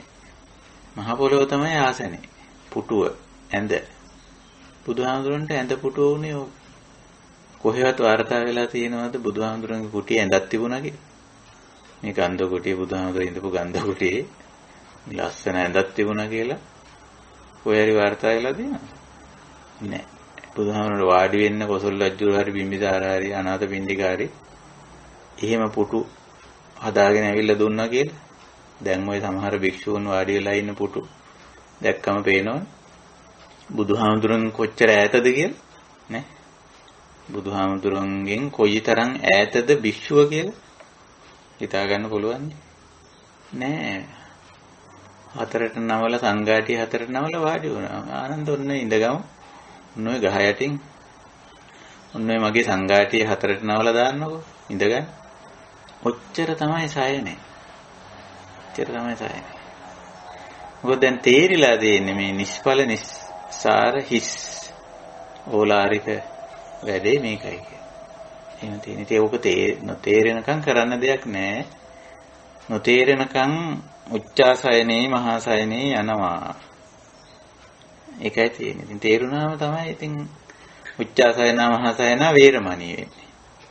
එහෙම නැතුව ඉතින් ඕක බලහත්කාරයෙන් කෙරුවොත් ડિප්‍රෙෂන් තමයි. මානසික ආතතිය තමයි. ඉතින් සිල් රකින්න ගිහලා මොකද දෙනකොට වෙන්නේ ඕක. මේක තෝරගන්න නැතුව බලෙන් කරනවා. තෝරගන්න නැතුව බලෙන් කරනකොට වෙන්නේ මොකද්ද? හිතේ තියෙන්නේ අරකට කරන්න වෙන එකක්. එතකොට ඔතන තමයි ડિප්‍රෙෂන් එන්නේ. ස්ට්‍රෙස් එන්නේ. ඩිසෝඩර් වෙන්නේ. සිල් රකින්න ගිහිල්ලා තමයි ඔය කට්ටියට ওই ප්‍රශ්නේ ඇති වෙන්නේ. ඉතින් මේ ආර්ය ප්‍රතිපදාව යන්න සීල ශික්ෂාව. ඔය අපි කතා කරේ ඒක. ඒකයි. භාවනාවේ ප්‍රධාන දේ ඕක සීල ශික්ෂාව. ඉතින් මම අද මේ පාලි වාක්‍ය කියලා ඕක මතක් කරන්නේ ඔය ඇති සීලාවර්ජන. තව ඉතින් ඔය ජාත රූප රජත පටිඝානා වේරමණී ඒත් එහෙමනේ. ඉතින් වටිනාකම් කියන ඒවා ලෝක සම්මතයි. ස්වභාවික වටිනාකම් තියෙනවා, සම්මත වටිනාකම් තියෙනවා. ඉතින් අපිට මොකෝ දෙකම. ඉතින් අපිට අඩු මාත්‍රාවෙන් අපි භාවිතා කරනවා. නේ? ස්වභාවික වටිනාකම් අපි පාවිච්චි කරනවා. වතුර බොනවානේ. වතුර කියන්නේ ජලයේ ස්වභාවික වටිනාකම. නේ? ඉතින් ඒක අපි කොහෙන් හරි අරගෙන, සල්ලි දීලා අරගෙන හරි, ගඟකින් ඇලකින් දොලකින් ලිඳකින් අරගෙන හරි ඒ ස්වභාවික වටිනාකම අපි භාවිතා කරනවා. අවුව තපින්, අවුවේ තියෙන ස්වභාවික වටිනාකමක් නේ හුලඟ. හුස්ම ගන්න. මේ ගහකොළ, මේ මහ පොළොව, මේ ඔක්කොම ජාත රූප. පරිහරණය කරන්න කිසි බාධාවක් නැහැ. හැබැයි පටිඝානා වේරමණී. ඕවට තණ්හා මාන දිට්ඨි හදාගන්න නැතුව ලැබිච්ච පමණින් තියෙන පමණින් මේ වෙන් කරලා දීපු පමණින් උරුම වෙච්ච පමණින් අපි භාවිතා කරනවා. දන්න ඔක්කොම දාලා යනවා කියලා සේරම. මහා පොළොව උස්සයි යන්නේ නැහැ ඉඩකඩන්. වැටවල් ගහලා තාප්ප දාගෙන වෙන් කරගත්තට ඔප්පු ලියාගත්තට ගෙනියන්නේ නැහැ කවුරුවක්වත්. දාලා යන්නේ. සබ්බම් පහය ගමනිය. ඕක තේරුණා නම් ඕකේ පටිඝානය කරන්න දෙයක් නැහැ. ඒකයි. රජතත් එහෙමයි. ඔය අපි සම්මත වටිනාකම් පාවිච්චි කරනවා. සම්මත වටිනාකම් වල මුලටම තියෙන්නේ මුදල්. මුදල් තියෙන්නේ. තවත් ඇතේ ඉතින් ඔය චෙක්පත් කාඩ් වර්ග අරව මේවා ඇති ඉතින්. ඔය පේනෝනේ අනිත්‍යයි කියලා. අනිත්‍යයි. අනාත්මයි. ඉතින් අපි ඒ වුණාට භාවිතා කරනවා. බස් එක යනගෙනකොට සම්මත වටිනාකමක් දෙන්න ඕනේ කොන්දොස්තරට. ෆාමසියට ගියාම බෙහෙත් ගන්න නම් සම්මත වටිනාකමක් දෙන්න ඕනේ. රටකින් රටකට යනවා නම් එයා ටිකට් එක ගන්න ඕන නම් සම්මත වටිනාකම දෙන්න ඕනේ ඉල්ලන්න. නැත්තම් ඉතින් ඒකේ ප්ලේන් එකකින් අර මේ පැත්තට එන්න බෑ. ඒක ඌව පාවිච්චි කරනවා එච්චරයි. බුදුහාඳුරොත් ඒව පාවිච්චි කරා. ජාත රූපයි රජතයි පාවිච්චි කරා. හැබැයි පටිඝානයෙන් තොරව. ඒවට තණ්හාමාන දිට්ඨි හදාගත්තොත් ලෙඩක් තමයි. ඉතින් ඒ ලෙඩේ දැන් සනීපයි අපිට. ඒ ලෙඩේ සනීපයි දැන්. ඉතින් අපි මිල මුදල් පාවිච්චි කරනවා. මිල මුදල් අපි ළඟ තියෙනවා. ඉඩකඩම් යාන වාහනත් අපි පාවිච්චි කරනවා. සමහරවිට අපේ මේව වෙන්න පුළුවන්, අනුන්ගේ වෙන්න පුළුවන්. දැන් අපේ වාහනේ ගියත් අනුන්ගේ ගියත් කිසි වෙනසක් නැහැ. පාරේ බස් එකේ ගියත් කිසි වෙනසක් නැහැ. සමහරවිට දැන් අපිට පෞද්ගලික වාහනයක් ගැනීමේ අවශ්‍යතාවයක් ඇත්තෙත් නැහැ. පාරේ බස් තියෙනවා නම්, හන්දි ගානේ ත්‍රිවිලර් තියෙනවා නම්, ස්ටේෂන් එකට ගියාම කෝච්චිය තියෙනවා නම්, කෝච්චිය සල්ලි දීලා ගන්න ඕනේ නැහැ. ත්‍රිවිලර් එක සල්ලි දීලා ගන්න ඕනේ නැහැ. බස් එක සල්ලි දීලා ගන්න ඕනේ නැහැ. කාර් එක කයක ගන්න පුළුවන්කම තියෙනවා නම් කාර් එක සල්ලි දීලා ගන්න ඕනේ නැහැ. අරන් ගෙදර ගෙනලා තියාගෙන ඕකට කඹරන්න ඕනේ නැහැ. ඉතින් ඕක තේරෙනකොට ඔය ප්‍රශ්නේ විසඳෙනවා ඇත්තට. එහෙම තියෙනවා. ඉතින් ඔය සීලය කියන්නේ ඔන්න ඔහම දෙයක්. බලහත්කාරයෙන් අපි මේ කරන දේවල් නතර කරන් ඉන්න එක නෙමෙයි. අවබෝධයෙන් අතහැරීම. නිරෝධෝ නිබ්බාන. ඉතින් ඔය සීලාවර්ජනය අපි කරේ හොඳයි. අපි එහෙමනම් ඉතිරි කාලය අපේ කරගෙන ආපු කමඨහන් වලට අවධානය යොමු කරන්න බලාපොරොත්තු වෙනවා. ඉතිරි කාලය. එතකොට අපි ඔබට මතකයි අපි සතිපට්ඨාන සූත්‍රයේ පදනම් කරගෙන දැන් සතිපට්ඨාන භාවනාවේ යෙදෙන්නේ. මූලික කුසලතාව මොකද්ද? සිහිනුවන වීරිය 3. එතකොට අපි සිහිනුවන වීරිය 3 දාලා තමයි ඔය සීලයට බැහැගත්තේ. සීල භාවනාව. සමාධිය වඩන්නේ දැන් සමාධි පැත්තට යොමු වෙලා තියෙන්නේ. සමාධි භාවනා කියලා මේ කොටස අපි හඳුන්වන්නේ. ප්‍රඥාවේ උදව්වත් ගන්න අපි සමාධිය වඩන්න තමයි. වෙන දෙයකට නෙවෙයි. සීලය වඩන්නයි සමාධිය වඩන්නයි තමයි ප්‍රඥාවේ උදව්ව ගන්න. ප්‍රඥාව උදව්කාරයෙක්. ප්‍රඥාව උපකාරක ධර්මයක් වෙනවා. ඉතින් ඒ සමාධිය වඩා ගන්න තමයි. හිත පිරිසිදු කරගන්න. හිතේ තියෙන මේ කහට අපිරිසිදු සිටිවිලි දුරු කරගන්න. අවිද්‍යාව දුරු කරගන්න කරන්න. ඉතින් දැන් අපි මේ කමඨහන් වල ඉස්සරහට ඇවිල්ලා තියෙනවා කායානුපස්සනා, වේදනානුපස්සනා, චිත්තානුපස්සනා, ධම්මානුපස්සනා වශයෙන්. දැන් ධම්මානුපස්සනා කොටසේ ඉන්නේනේ. ඒකෙත් අපි නීවරණ කන්ද පහු කරලා තියෙනවා. අද ආයතන කොටසට අපි මදක් අවධානය යොමු කරමු. ආයතන ගැන පොඩි අදහසක් විතරක් ඇති කරගන්න බලමු. අපිට තියෙන පොඩි කාලය ඇතුළත. එතකොට අපිට තේරෙනවා දැන් ධම්මානුපස්සනාවට ආවම අපි දැන් මේකේ ඇත්තම తත්වයේ තමයි අපි බලන්නේ. ඇත්තම తත්වේ නම් ගැඹුරටම ගිහිල්ලා බලපුවාම නම් නාම සහ රූප තියෙනවා. හැබැයි අපි සාමාන්‍ය ජීවිතයේදී නාම රූප කියන කතාවක් නැතුව සම්මුතියෙන් කතා බහ කරලා වැඩ කරන්නේ.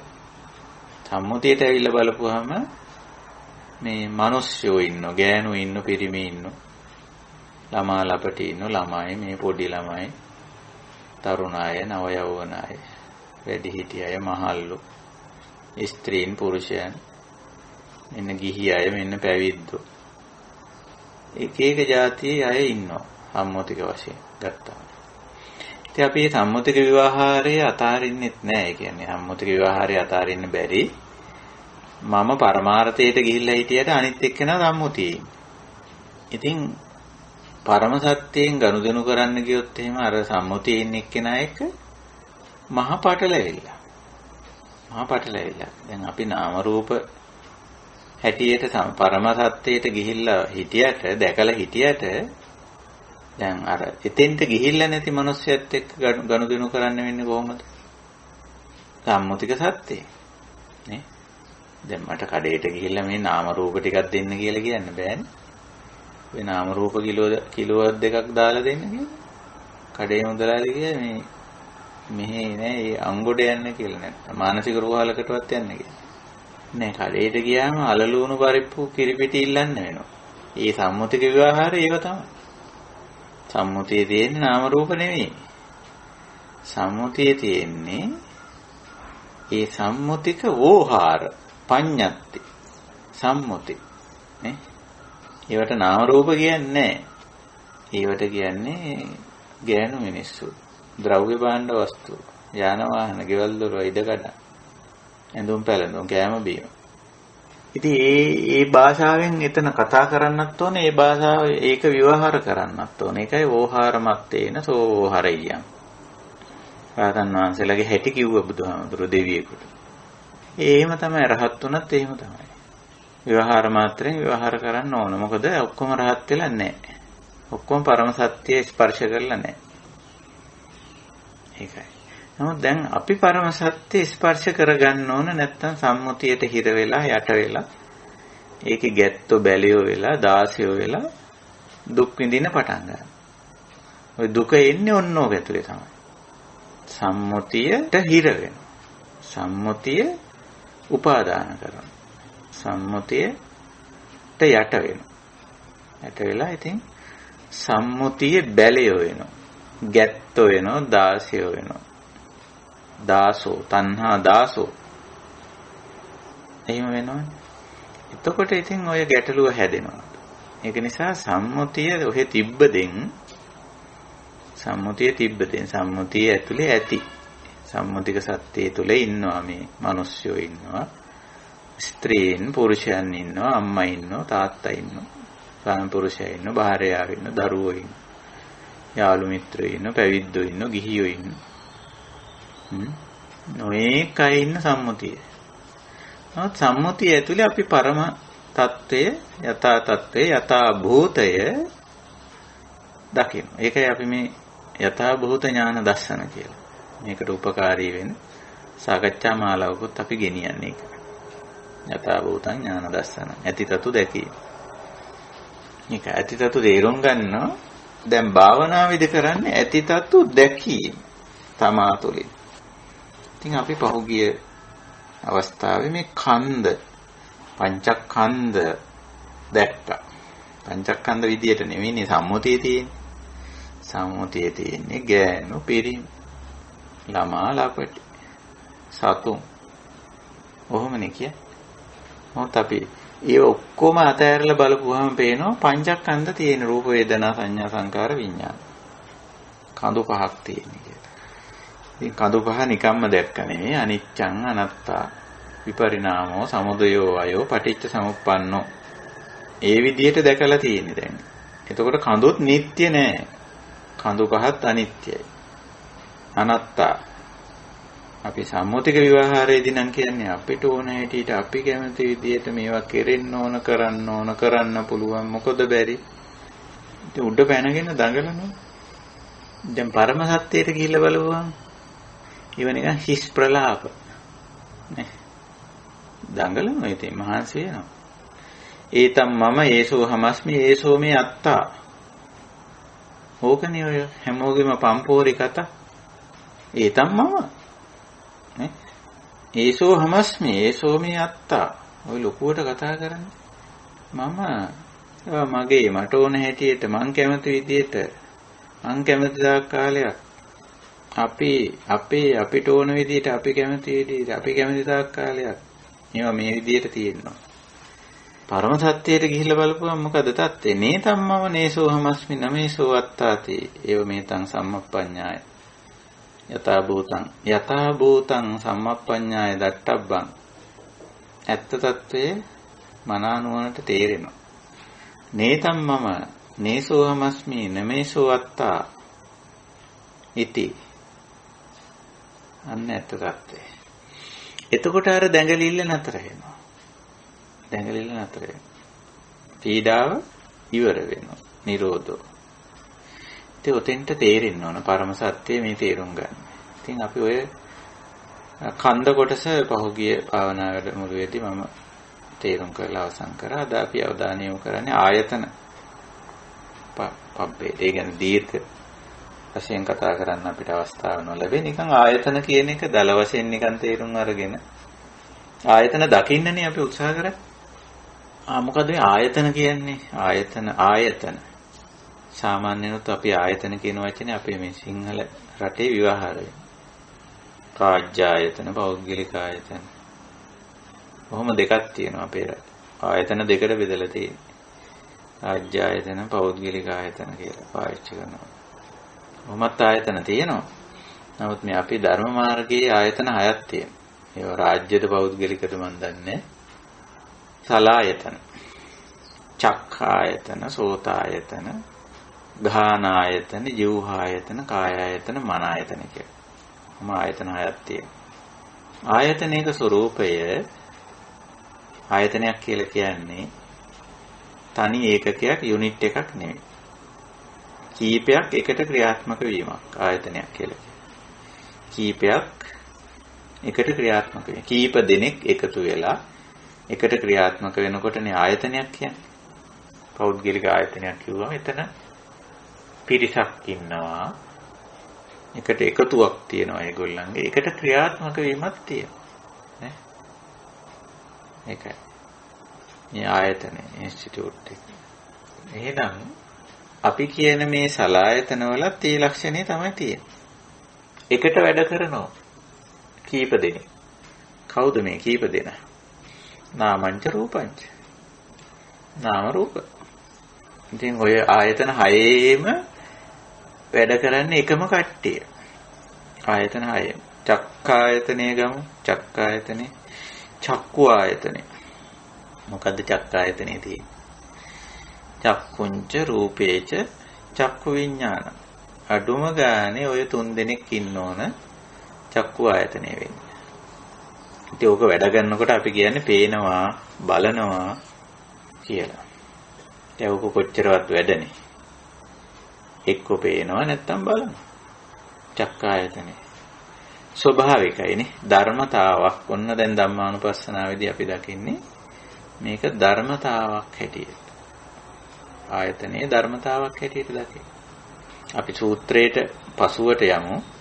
දැනට අපි මේ ආයතනයේ දල වශයෙන් තේරුම් ගමු. ඔතන නාමයි රූපයි තියෙනනේ. ඇහැ කියන්නේ රූප ධර්මයක්. පඨවි ආපෝ ආයෝ තේජෝ වලින් සකස් වෙච්ච දෙයක් නේ ඇහැ කියන්නේ.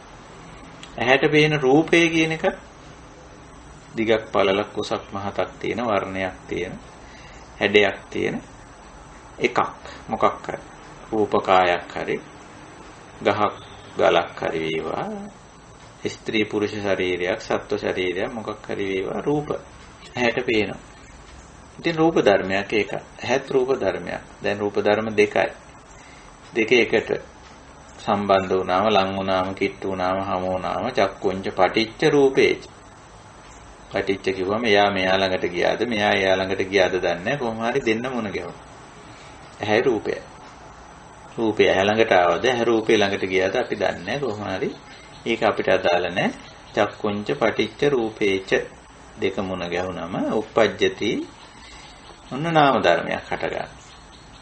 උප්පජ්ජති චක්කු විඥානං. විඥානං කිව්වේ නාම ධර්මය. ඒක අපි කලින් කතා කරලා තියෙනවා. නාම ධර්ම පහක් බුදුරජාණන් වහන්සේ පෙන්නනවා. වේදනා සංඥා චේතනා පස්සෝ මනසිකාරෝපය. එතකොට එතනින් එකක් අවදි වෙනවා. එකක් ක්‍රියාත්මක වෙන්න පටන් ගන්නවා. මොකද්ද ක්‍රියාත්මක වෙන්නේ? විඥාන උනේ සංඥාව. සංඥා මට්ටමේදී අක්‍රියව තියෙනවා. එතකොට මේ ඇහැක් හම්බ වුණා, ඇහැක් හැදුනා, ඇහැ ඉස්සරහට රූපෙකුත් ආවා. ඔන්න දැන් අඳුනා ගැනීමේ හැකියාව, සංජානන හැකියාව ක්‍රියාත්මක වෙනවා. එතෙන්දී හඳුන්වන්නේ ඒක විඥාන කියලා. ඥානන හැකියාව ක්‍රියාත්මක කරන අවස්ථාව කියන්නේ විඥාන කියලා. ඒක නිසා යෝක විඥානාතීති විඥානං කියලා. ඒක නාම ධර්මයක්. පේනවා කිව්වත්, දැක්ක කිව්වත්, බැලුවා කිව්වත්, කොහොම කිව්වත් වෙන්නේ අරක තමයි. පරමාර්ථ වශයෙන් බලපුවාම, ගැඹුරින් බලපුවාම රූප ධර්ම දෙකකුත් නාම ධර්මයකුත් ක්‍රියාත්මක වුණා. ඉතින් ওই ක්‍රියාත්මක වීම ආයතන කියලා හඳුන්වනවා සමහර තැන්වලදී. ආයතන පච්චයා පස්සෝ එහෙමත් කියනවා. එහෙම නැත්නම් සමහර තැන්වලදී නාම රූප කියලාත් කියනවා. නාම රූප. තින්නම් සංගති පස්සෝ කිව්වේ ඒකයි. තින්නම් සංගති පස්සෝ සලායතන පච්චයා පස්සෝ. තින්නම් සංගතිය කිව්වත් සලායතන කිව්වත් දෙකම එකයි. කිව්වා දෙවිදියකට. එකම දේ දෙවිදියකට කිව්වා. එහෙම කියන්න පුළුවන් නේද? තින්නම් සංගති කිව්වේ තුනක් එකට වැඩ කරනවා කියන එකයි. ආයතන කිව්වෙත් ඒකමයි. නාම රූප පච්චයා සලායතන. එහෙමයි. නාම රූපයකට ක්‍රියාත්මක වීම. දැන් ඔන්න අපි තුල ওই ටික ක්‍රියාත්මක වෙනවා. ওই විදිහේ ආයතන හයක් වැඩ කරනවා. චක්ඛායතනේ, සෝතායතනේ. ඒත් එහෙමයිනේ. ඒත් ඒ විදියයි. ආයතනයක් ක්‍රියාත්මක වෙනවා. ශබ්දයයි කනයි දෙක රූප ධර්ම. සෝත විඥානේ නාම ධර්ම. ඉතින් අපි කියන අහගෙන ඉන්නවා, ඇහෙනවා. ඔක කොච්චරවත් වැඩේ ඉතින්. අහන් හිතේ නැතත් ඇහෙනවා. එච්චරයි ඉතින් ගැඹුරින් බලපුවාම. ඕක ඉතින් අහන් හිටියද ඇහුණද? ඒ ඕකට අපිට ලොකු තර්ක විතර්ක සම්මුතික සත්‍යය ඇතුළේ නම් අහගෙන හිටියද ඇහුණද? පරම සත්‍යයට ගියාම අහන් හිටියත් එකයි ඇහුණත් එකයි නාම රූප ධර්ම වැඩ කළේ. නාමංච රූපංච. ඉතින් පරම සත්‍යයට ගියාම ඔය පටලැවිලි නෑ. ඔය රණ්ඩු කරගන්න දෙයක් නෑ. සම්මුතියේ ඉන්න ලොකු රණ්ඩුවක් තියෙනවා. ඇහුණද අහගෙන හිටියද? ඇහුණද අහන් හිටියද? ඉතින් ඇහුණනම් කමන්නේ. අහන් හිටියනම් වැරදි. ඔය මොකක් හරි කියන. එනත අනිත් පැත්තට කියනවා. ඇහුණනම් කමක් නෑ. මොකක් හරි කියන. ඉතින් රණ්ඩු හරියට. සම්මුතික සත්‍යය. පටලැවිලි. පරම සත්‍යයට ගියා නාම රූප ධර්මතා හැටියට දැක්කම මේක කිසි පැටලෙවිල්ලක් නැහැ. ඇහුණා ඇහුවා දායෙත් තියෙන ප්‍රශ්නයක් නෑ. දෙකේදීම වෙන්නේ එකයි කියලා අපි දන්නවා. හැබැයි සම්මුතික සත්‍යයට ගියාම ඕවා එහෙම බෑ. අහන් හිටියා මේක ඇහුණා නෙමෙයි අහගෙන හිටියා. පෙනුණා නෙමෙයි බැලුවා. ඇයි බැලුවේ? ප්‍රශ්න ගොඩයි. ඔව් තියෙනම ආයතන ධර්මතා මට්ටමින් දැක්කම ධර්මතා විදියට තේරුම් ගත්තාම ඕකේ සෑහෙන ප්‍රශ්න ගොඩක් ලිහිලා යනවා. නිරෝධෝ ඉවර වෙනවා. ඒක නිසා ඔය මට්ටමට ආපුවාම එහෙම කෙනෙකුට බැලුවත් එකයි පෙනුනත් එකයි. බැලුවත් එකයි පෙනුනත් එකයි. සමහරට ඕනකම නිසා බලන ඕමනාවෙන් බලනවා. මේ බැලුවා කියලා දෙයක් නැහැ. ඉතින් එතනත් නාම රූපනේ. එහෙම නැත්තම් පේන ඔය යන්නේනකොට කොහොම හරි පේනවා. ප්‍රශ්නයක් නෑ. දැන් ඊයේ මාත් එක්ක කතා කර මේ ඊයේ රෑ කතා කර යෝගී කෙනෙක්. ඊතුමියත් මේ සාකච්ඡාවේ ඉන්නවද මට මතක නෑ. ඉතින් මගෙන් ඇහුවේ මේ රූපවාහිනිය බලනවා ඉඳ හිට ඒක සීලේට ප්‍රශ්නයක්ද ඔහොම කියලා.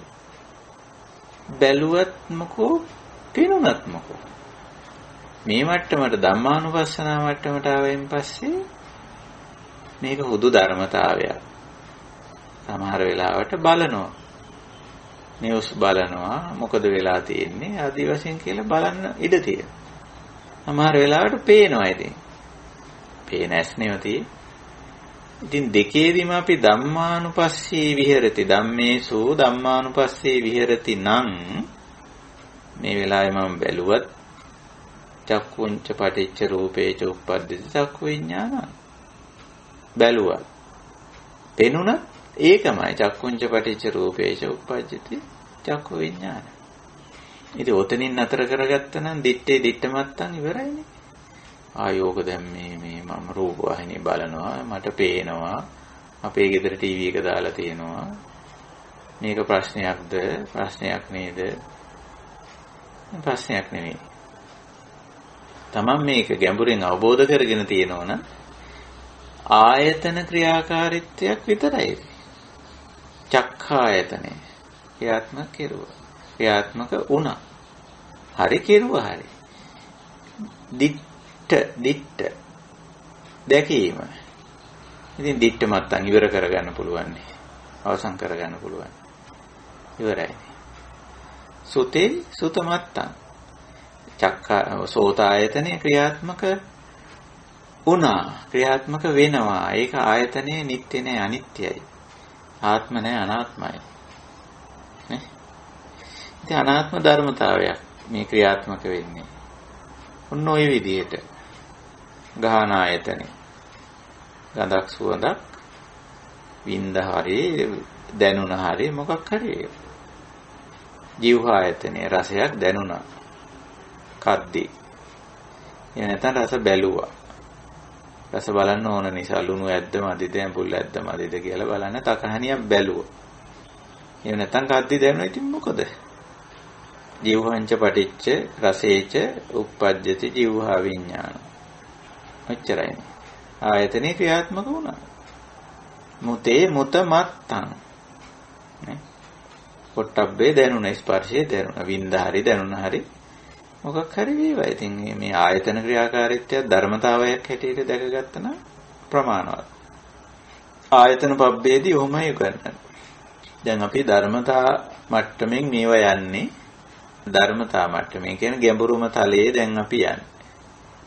අර සම්මුතික සත්‍යයෙන් පරම සත්‍යයට යන්න හැබැයි ටික අමාරුයි. ගිහිල්ලා හැබැයි ආයේ සම්මුතික සත්‍යයට එන්නත් ඕන. ඕහාර සත්‍ය සම්මුතික සත්‍ය කියලා අපි කියන්නේ. ඒකේ වැඩ කරන්නත් පුළුවන් වෙනවා. ඒක එතකොට හරි ටිකක් අමුතුයිනේ. තමහරුන්ට පරම සත්‍යයට ගිහිල්ලා සම්මුතියට එන්න බෑ. ඒ සම්මුතිය ව්‍යවහාර කරන්න බෑ. සම්මුතියත් එක්ක ගනුදෙනු කරන්න බෑ. ඒක තව ප්‍රශ්නයක් නේ. ඒක තව ප්‍රශ්නයක්. බුදුහාමුදුරන්ට එහෙම ප්‍රශ්නයක් නෑ. බුදුහාමුදුර පරම සත්‍යයේ තේරුම් ගත්තා. නාම රූප ධර්ම කියලා මේ ඊට පස්සේ ආපහු මෙන්න ගෑනු මිනිස්සුත් එක්ක ඉන්නවා. ද්‍රව්‍ය භාණ්ඩ වස්තුත් එක්ක ඉන්නවා. මෙන්න ටවුමේ ඉන්නවා. මහපාරේ ඉන්නවා. දෙන බතක් කනවා. ලැබෙන ඇඳුමක් අඳිනවා. ඒකට බත් කියලා කිව්වා. ඒකට ඇඳුම් කිව්වා. මේ ඉන්න අයට ඉත්තීවා පුරිසෝවා කියලා කිව්වා. රාජෝවා මහාමච්චෝවා කියලා කිව්වා. ඒවා අතහැරියේ නෑ. සම්මුති විවාහාර එහෙම විවාහාර කෙරුවා බුදුරජාණන් වහන්සේ. හැබැයි වෝහාර මත්තේන වෝහරෙය. දිට්ඨ මත්තං සුත මත්තං මුත මත්තං විඤ්ඤාත මත්තං. විඳීම විඳීම මාත්‍රයෙන්ද දැකීම දැකීම මාත්‍රයෙන්ද ඇසීම ඇසීම මාත්‍රයෙන්ද වැටහීම වැටහීම මාත්‍රයෙන්ද පවත්ව ගත්තා. ඉතින් ඔය තමයි මේ ආයතන භාවනාව. ඔකට 아무තෙන් කැලේකට යන්න අවශ්‍ය නැහැ. ඇස් පියා ගන්න ඕනේ නැහැ. වාඩි වෙන්න පරියන්කේ වාඩි වෙලා ඉන්න ඕනේ නැහැ හැමතිස්සෙම. අපිට පුළුවන් ඔය ආයතන ක්‍රියාත්මකයිනේ හැමතිස්සෙම ධර්මතාව විදියට දකින්න. ධම්මේසු ධම්මානුපස්සී විහෙරති. අනිශ්චිතෝ ඔය ආයතනේ නිශ්චිත කරගන්න ඕනේ. දැක්කද බැලුවද? ඔන්න පටන් ගන්න නිශ්චිතේ. සම්මුතිය ඇතුලේ නම් ඕකට හරි ප්‍රශ්නයක් නේ. ඇහුවද ඇහුණද? ඔන්න ලොකු ප්‍රශ්නයක්. ස්පර්ශ කෙරුවද ස්පර්ශ වුණාද? ඔන්න ප්‍රශ්නයක්. පරම සත්‍යයට ගිය මිනිස්සයාට ස්පර්ශ වුණත් මොකෝ, ඔයා මගේ ඇඟේ ගෑවුණත් මොකෝ, ඇල්ලුවත් මොකෝ. මට ප්‍රශ්නයක් නැහැ. සම්මුතිය ඇතුලේ නම් ඇඟේ ගෑවුණාන ප්‍රශ්නයක් නැහැ. ඇල්ලුවද? එහෙනම් ක්‍රිමිනල්. සාපරාධිකයා. පරම සත්‍යයේදී ඔහොම නඩුවක් නැහැ. පරම සත්‍යයේදී නඩු ඉවරයි. ඇඟේ ගෑවුණාද? අය කමන්නේ. ඇල්ලුවද? කමන්නේ. ඒක යාට දීලා නිකන් එච්චරයි. මන් දිහා බැලුවද? මාව දැක්කද? මන් දිහා බැලුවද? ඒ කමන්නේ. මන් දිහා බැලුවත් කමන්නේ, මාව පෙනුනත් කමන්නේ. ඒ දීලා නිකන් දිට්ට මත්තා. සම්මුතියේදී මොකටද බැලුවේ? පෙනුනනම් ප්‍රශ්නයක් නෑ. ඇයි බැලුවේ? මා ප්‍රශ්නයක් පටලැවිලා. මං කියපු ගැහුණාද අහන් හිටියද? නෑ මේ ඇහුණා. ඇහුණා නම් ප්‍රශ්නයක් නෑ. අහන් හිටියද? මොකටද අහන් හිටියේ? අන්න ප්‍රශ්නයක්. දැන් පරම සත්‍යයට ගියාම සුතේ සුතමත්තන් එච්චරයි. අපිට ප්‍රශ්නයක් නෑ ඉතින්. අනිත් එක්කෙනාවක පටලවා ගනි. ඇහුණත් මොකෝ, අහන් හිටියත් මොකෝ. දැක්කත් මොකෝ, බැලුවත් මොකෝ. ඇල්ලුවත් මොකෝ, ස්පර්ශ වුණාම. හැබැයි ඔතනින් අතෙන්ට යන්නේක ටිකක් අමාරු. සම්මුතියෙන් පරම තත්වයට යන්නේක අමාරු. ඉතින් පරම තත්වයට ගිහිල්ලා බලපුවාම හුදු ආයතන ක්‍රියාකාරීත්වයක්, ධර්මතා ටිකක් ක්‍රියාත්මක වීමක් තියෙනවා. ඔහොමයි. හොඳයි. ඕක ඔය විදිහට විවාහාර කරන්න පුළුවන්ද කියලා, දකින්න පුළුවන්ද කියලා බලමු. ආයතන භාවනාව කියන්නේ ඒකයි. ඒක අපි කමඨහන ඊළඟ අවස්ථාවක සූත්‍රයේ කමඨහන පාලියෙන් තියෙන එක බුද්ධ දේශනාව අපි වෙන ආය දවසක මොන ගෙහුණා ආයතන ගැන කතා කරමු. අපි අද වැඩි කාලයක් ගත්ත මේ සීලා වර්ජනීය පැත්තට භාවනාව කියන්නේ මොකක්ද කියන එක ගැන. කමක් නැහැ. ඉතින් ඒව තමයි මේ කමඨහන. සීල සමාධි ප්‍රඥා තුනට අදාළ ඔය වැඩෙන දේවල් තමයි අපි මේ භාවනාවේදී කරන්නේ. හොඳයි. මම ඔතනින් අපේ කතා බහ නතර කරනවා. ඉතින් වෙනද වගේම අපේ මේ ධම් සභාවේ භාවනා පුහුණුවේ ඉන්න අපේ කල්යාණ මිත්‍රයන්ට මොන හරි යමක් කතා බහ කරන්න තියෙනවා නම් මේ අපි කතා කර දේවල් සම්බන්ධ කරගෙන කමඨහන් වල ගැටලු මොන හරි තියෙනවා නම් ඒව කතා කරන්න ඉතිරි කාලේ අපි වෙන් කරගමු. ස්වාමීන් වහන්සේ ඔව් කියන්න. අවසරයි. ස්වාමීන් වහන්සේ මේ තුන්හි භූත ස්වභාවය මටද අත්දැකීමක් වශයෙන් පවතිනවා. නමුත් මටද එය ඔබ වහන්සේට පවසලා මෙයට හේතුව දැන ගැනීමට අවශ්‍ය වුණත් එය පැවසීමට ටිකක් පසුබට වුණා. එහෙම වෙන්නේ මගේ දහමේ දුර්වලකමක්ද හිතන අතරේ ඔබ වහන්සේ විසින්ම එය විස්තරාත්මකව ප්‍රකාශ කිරීම නිසා එය මට හොඳින් ප්‍රත්‍යක්ෂ වුණා. සමහර විට ඥාති මිත්‍රාදීන්ට කතා කරන එක පවා පදයක් මිසක එහි කිසිම ආස්වාදයක් නොමැති වුණත් ඒ අයටත් සම්‍යක් ප්‍රයෝගයක් වශයෙන් එයාලාගේ හිත සනසන්න ඕන නිසා කතා කරනවා මිසක එයින් කිසිම ආස්වාදයක් නොවන නිසා එය සමහර විට ප්‍රතික්ෂේප වීමක් සිදු වෙන අවස්ථාවක් තියෙනවා. මට දැනෙන්නේ අවිද්‍යා පත්‍ය සංඛාරා කියන අවබෝධය තුල උදකලාවම අගය වීමක් වුණත් මට සතර මහා ධාතු උනත් සතර මහා ධාතුව තනිව නොපවතින බවක් වැටහීමක් තුල මටම අවබෝධ වුණා. නිස්සිතස්ස චලිතං නිස්සිතේකු නොවි ලෝකයේ ඇසුරු කළ හැකි බව එතනදී ditta sutta mutta විය හැකි බව වැටහුණා සාමාන්‍යයෙන්. ඔව් හරි. ඔබතුමීගේ අවබෝධයත් හරි භාවිතයත් හරි. අර සම්මුතික වශයෙන් සමහර අය ඉතින් කතා බහ කරපුවාම අපිට සම්මුතික වශයෙන් කතා නොකර බෑ. ඒගොල්ලෝ යමක් ඇහුවම ඒකට උත්තරයක් දෙන්න වෙනවා. මේ ඒ වගේ නිකන් නිහඬ බවක් ජීවිතේ ඇත්ත වශයෙන්ම මේක ඇතුළතින්ම ගොඩ නැගිච්ච දෙයක්. යථා ස්වභාවය අවබෝධ වීම නිසා ඇතිවෙච්ච දෙයක්. ඒක හරි. ඒතර ඉතින් අපි සම්මුතික වශයෙන් අපිත් එක්ක ගනුදෙනු කරන අපි ආශ්‍රය නිශ්චය කරන යම් පිරිසක් ඉන්නවා. ඒගොල්ලොන්ගේ අවශ්‍යතාවයට අපි කතා කරනවා. එහෙම තියෙනවා. සමහරට ඒගොල්ලන්ගේ උමනාවට අපි හිතනවා.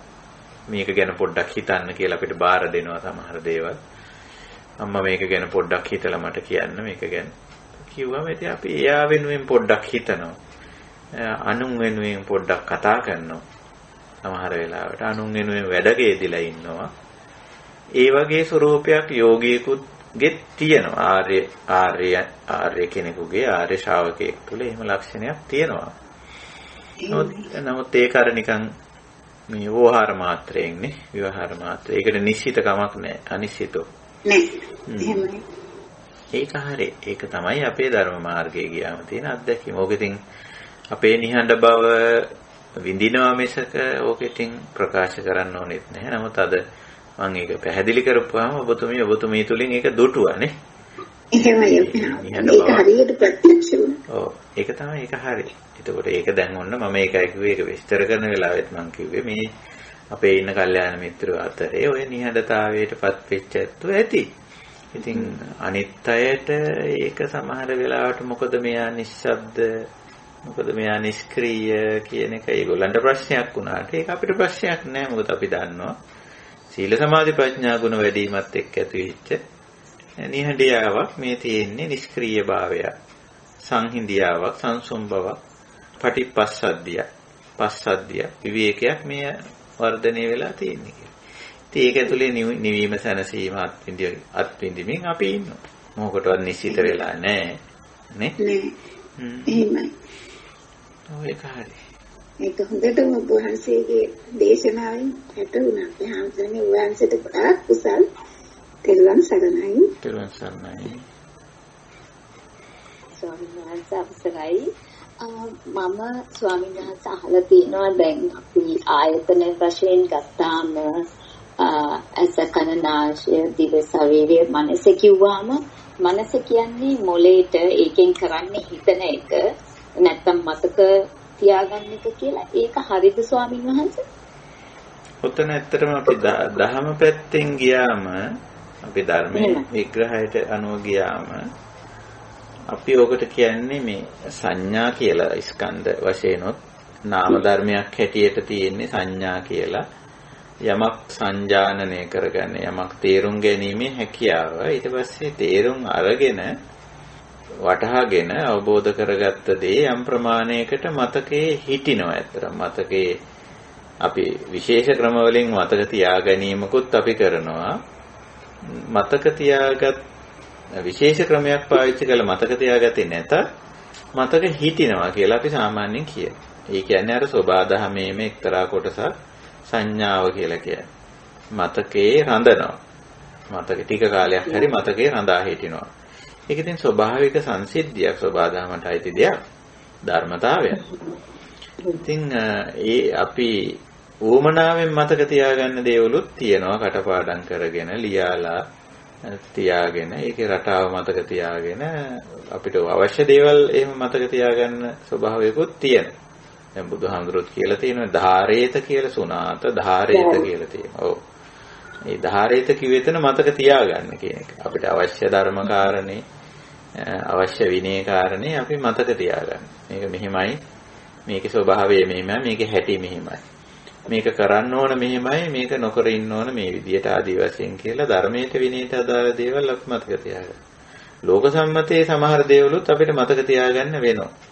මේ ආවලාගේ දුරකථන අංකය මේකයි. අහවල් ස්ථානයේ පිටලා තියෙන්නේ මේ රෝහල තියෙන්නේ මෙතන. කන්තෝරුව මෙතන තියෙන්නේ. මේ වෙළඳ පොළ මෙතන තියෙන්නේ. ඒකෝට ඒවා ඉතින් හරි අපි එක්ක මතක හිටිනවා අපිට නැත්නම් අපි මතක තියාගන්නවා.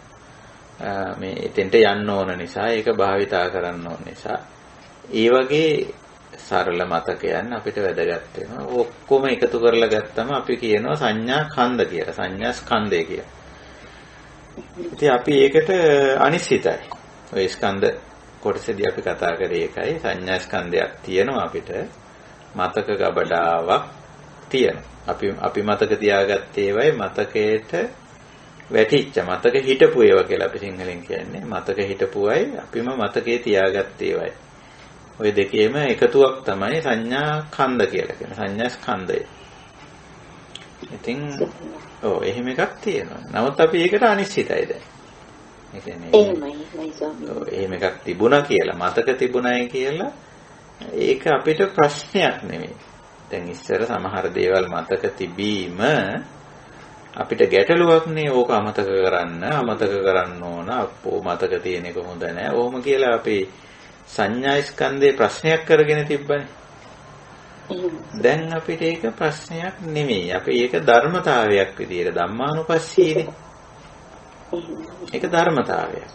මතකයි. මතක නේද? මතකයි. එච්චරයි ඉතින්. මතකයි. මතක නෑ නේද? මතක නෑ. දෙකම ගැටලුවක් නෑ. ඒකයි. ඒ කියන්නේ එතකොට ඔය අපිට ඇත්තටම ඔය මේ දැන් මේ මම තමන් එක හාමුදුර කෙනෙක්ගෙන් අහුවේ ඒක ලොකුවටම කියලා කිව්වා ඔය ආයතන 6 ගැන කියනකොට මනස කියන්නේ මොලේට ඒක කවුරුත් ඉතින් එතකොට එතන හරි පටලැවිලා තිබුණා ස්වාමීන් වහන්සේ. මොකද මනස මටත් දන්නේ මොලේටද මොලේ වැඩ කරන්නේ නැතුව ගියාම දැන් මොන හරි වුණාම අමතක වෙනවනේ. ඒ කියන්නේ ඒ වගේ ඒ කියන්නේ ඒකින්ද තමයි මනස කියන්නේ මොලේට කියන එක සිංහලෙන් කියන එක ආයතනේ කියන එක මේ ඒක තමයි ඒක මට පොඩ්ඩක් පැටලීමක් තිබුණා. ඒක හරිද වැරදිද කියලා. ඒක හරිද ආයතනයක් වශයෙන් ගන්නකොට කියලා මොලේද කියන එක. ඔව් ඇත්තටම ඔතන ඔකේ භෞතික කොටසට ඉංග්‍රීසියෙන් බ්‍රේන් කියන එක. බ්‍රේන් අපි කතා කරන්නේ බ්‍රේන් ගැන නෙමෙයි මයින්ඩ් ගැන ඇත්තටම. ඒ කියන්නේ මයින්ඩ්. ඒ කියන්නේ එතකොට ඔතන හැබැයි බ්‍රේන් වලින් තොරව මයින්ඩ් කතා කරන්නත් බැහැ. මොකද බ්‍රේන් කිව්වම රූප පැත්ත, මයින්ඩ් කිව්වම නාම පැත්ත. නාම පැත්ත. එතකොට දැන් අපිට ඕකේ ගැටලුවක් නැහැ. අපි බ්‍රේන් පිළිගන්නවා, මයින්ඩ් පිළිගන්නවා. දෙකම අපි පිළිගන්නවා. නාමයි රූපයි දෙකම පිළිගන්නවා අපි. එතකොට බ්‍රේන් වලින් තොරව මයින්ඩ්වත්, මයින්ඩ් වලින් තොරව බ්‍රේන්වත් අර්ථකථනය වෙන්නේ නැහැ. කතා කරන්නත් බැහැ අපිට. එතකොට නමුත් මනස කියන්නේ හිතට නෙවෙයි නේද ස්වාමීන් වහන්සේ? ඔතන දැන ගැනීම නෙමෙයි. ඔතන තියෙන්නේ ඇත්තටම මානසික ක්‍රියාකාරීත්වයන් කීපයක්. බුදුහාමුදුරුවෝ බේසිකලි ප්‍රාථමිකව 5ක් පෙන්නනවා. විඳිනවා. දැන් විඳිනවා වේදනා. අපිට විඳින්න පුළුවන් නේ. රස විඳින්න පුළුවන්, ගන්ධය විඳින්න පුළුවන්, මේ ස්පර්ශය විඳින්න පුළුවන්. ඒකට අන්න විඳින ගතිය වේදනා. ඊට පස්සේ සංඥා අපිට අඳුන ගන්න පුළුවන්, වර්ණය අඳුන ගන්න පුළුවන්, සීතල උෂ්ණය අඳුනන්න පුළුවන්. ඒ අඳුනා ගැනීමේ හැකියාවත් අපිට තියෙනවා. සංඥා. ඊට පස්සේ චේතනා කියන්නේ යමක් අඳුනගත්තාම වින්දම ඒක ඔස්සේ හිතන්න පුළුවන් ටිකක් දිගට. ඔව් හිතනවා. චේතනා. ඊළඟට ඕවා පස්ස වෙනවා. පස්ස කියලා කියන්නේ ඔය වර්ණ ගන්ධ රස නැත්නම් රූප ශබ්ද ගන්ධ හිතට වදින ගතියක් තියෙනවා. නිකන් ඒක ස්පොන්ජ් ගතියට ඔය පස්ස කියන්නේ. හිතේ තියෙනවා නිකන් ස්පොන්ජ් ගතියක්. මේක ගන්න ගතියක් තියෙනවා. අරමුණ හිතට ගන්න ගතියක් තියෙන. ඒක ගන්නවා පස්සෝ. ඉතින් පස්සපච්චය වේදනා. ඉතින් මුලට තියෙන පස්සය ඔය ඔහොම කිව්වට වේදනා මුලට කියලා තිබුණාට සාමාන්‍යයෙන් ධර්මතාව හැටියට ගත්තොත් එහෙම මුලට තියෙන්නේ මුලටම විඥාන ඊට පස්සේ පස්ස වේදනා. ඔය විදිහට තියෙන්නේ. එතකොට ඒවා මූලික නාම ධර්ම. ඉතින් පස්ස වෙලා විඳලා මතකෙත් තියෙනවා. මතක තියෙන එක මානසිකාර වෙනවා. මානසිකාර කියන්නේ රිමයින්ඩ් කියන ලක්ෂණය. රිමයින්ඩ් කරන්නත් පුළුවන් රිමයින්ඩ් වෙනවා එකෙන්. රිමෙම්බර්. අර මෙමරි එක මේ රිකෝල් වෙනවා රිමයින්ඩ් වෙනවා. ඒ වෙනවා. අපිට රිකෝල් කරන්නත් පුළුවන්, රිමයින්ඩ් කරන්නත් පුළුවන්. නමුත් ඒක වෙනවා මානසිකාර. එතකොට ඔය මානසික ස්වභාවයන් පහක් පෙන්වන්නේ බුදුරජාණන් වහන්සේ. ඉතින් අපි ඔය එකක් අල්ලගෙන ඔය හිතන එකද මනස, මතක් වෙන එකද මනස, නේ විඳින එකද මනස. ඔහොම එකක් ගන්න ගියොත් වරදිනවා. ඒක ඔය පහේම එකතුවක් විදිහටයි අපි මයින්ඩ් ගන්න. මයින්ඩ් කියලා අපි ඉංග්‍රීසියෙන් මයින්ඩ් කිව්වම ඔය පහේම කලෙක්ෂන් එකක් විදිහට ගන්න. මයින්ඩ්. ඒ මයින්ඩ් යන්නේ අර බ්‍රේන් මත, ඒ කියන්නේ රූප ධර්මයක් මත තමයි නාම ධර්මයක් පවතින්නේ කියන්නේ. නාම ධර්මයක් පවතින. ඒක තමයි. දැන් මට හොඳට තේරෙනවා ස්වාමීනි. එහෙමයි. දැන් ඒක හරි. ඒක තේරෙනවා ස්වාමීනි. සෝපවන්සෙට බොහොම පිං සාති. හොඳයි, එහෙනම් අපි වෙනත් සාකච්ඡා නොමැති නම් අද අපේ භාවනා පුහුණුව නිමා කරමු. එතකොට අපි අද අවධානය යොමු කරා මේ ආයතන කියන විවාහාරය වුණත් සම්මුතික විවාහාරයක් හැටියට ගත්තම ඇති. නාම රූප ක්‍රියාත්මක වීමක් හැටියට මේක දැනගත්තනම් දැකගත්තනම් ප්‍රමාණවත්. මෙතන සිද්ධ වෙන්නේ නාම රූප ක්‍රියාකාරීත්වයක් හැටියට. නමුත් ඉතින් සම්මුතික ලෝකයට ආපුවම අපිට ඒ විදිහටම විවාහාර කරන්න බැරි වෙනවා. අපිට සිද්ධ වෙනවා සම්මුතික වචන විවාහාර භාවිතා කරන්න. එහෙම නැති වුණොත් ඒක එක්තරා ගැටලුවක් බවට පත් වෙන්න පුළුවන්. ඉතින් ඔන්න ඔය විදිහට අපිට පුළුවන්කම තියෙනවා මේ ආයතන ක්‍රියාකාරීත්වයේ ධර්මතාවයක් හැටියට තේරුම් ගන්න. මේක ධම්මානුපස්සීනේ. අපි ඉන්නේ සතර සතිපට්ඨානේ ධම්මානුපස්සනා කොටසේ. නාම රූප එකට ක්‍රියාත්මක වීමක් මෙතන තියෙන්නේ. ආයතනයක් කියලා කියන චක්කු සෝත ගාන જીවහා කාය මන. චක්කායතනේ, සෝතායතනේ, ගානායතනේ, જીවහායතන, කායයතන, මනායතන වශයෙන්. ඉතින් ඔහොම පරම තත්වයක්, යථා භූතයක් සම්මුතික විවහාරයට එනකොට බලනවා, පේනවා, අහනවා, ඇහෙනවා, විඳිනවා, විඳින්න උනා, ස්පර්ශ කරා, ස්පර්ශ උනා ආදී වශයෙන් ඔකට අපි නංගන් දීගෙන වටිනාකම් දීගෙන යම් පටලැවිලි හදාගෙන තියෙනවා. ඒකයි මම කිව්වේ අර ස්පර්ශ උනා, ස්පර්ශ කෙරුවා. දෙකට ඉතින් ලොකු වටිනාකම් දෙකක් දීලා එක එක තැන දෙතින්. ඉතින් ඒකත් එක්ක යම් පටලැවිලි හදාගෙන තියෙනවා. සංස්කාර හදාගෙන තියෙනවා. ඉතින් පරම තත්වයට ගියාම ඔය ආයතන ක්‍රියාකාරීත්වයක් හැටියට පමණක් දැක ගන්න අපිට පුළුවන්කම තියෙන ඉච්චරයි. ඒ මට්ටමට ගියාම, ඒ කියන්නේ ධර්මතා මට්ටමට ගියන් පස්සේ බොහෝ ගැටලු निराකරණය වෙනවා. ගැටලු අවසන් වෙනවා. නිරෝධෝ. ඒකයි මේ බුදුරජාණන් වහන්සේ ධර්මතා මට්ටමින් හැටියට ධම්මේසු ධම්මානුපස්සී විහෙරති. පස්සී විතරක් නෙමෙයි විහෙරති. ධර්මතා හැටියට දැනගන්නවා, දැක ගන්නවා. විහෙරති කියන්නේ විවහාර කරනවා, ඕහාර කරනවා, භාවිතා කරනවා. ඒකයි. ඉතින් අන්නේ විදිහට කරන්නයි අපි මේ හුරු පුරුදු වෙන්නේ. එතකොට හුඟක් කියන්නේ ඔය ප්‍රශ්න ගැටලු ඔක්කොම අපිට निराකරණය වෙනවා ඊට පස්සේ. ඒකයි. අනිත් අය එක්ක ධම්මානුපස්සනාව නැති අය එක්ක වැඩ කරද්දී අපිට සම්මුතික සත්‍යයෙන්, සම්මුතික වෝහාරයෙන්, සම්මුතික පඤ්ඤාත්තියෙන් අපිට කටයුතු කරන්න සිද්ධ වෙනවා. ඒක ඇත්ත. අර අපිට කතා කරන්න ඕනේ නැති වුණාට අනිත් එක්කෙනාගේ උමනාවට අපි ඇහුම්කන් දෙනවා, කතා කරනවා. එහෙම එකක් තියෙනවා. ඒක ඇත්ත.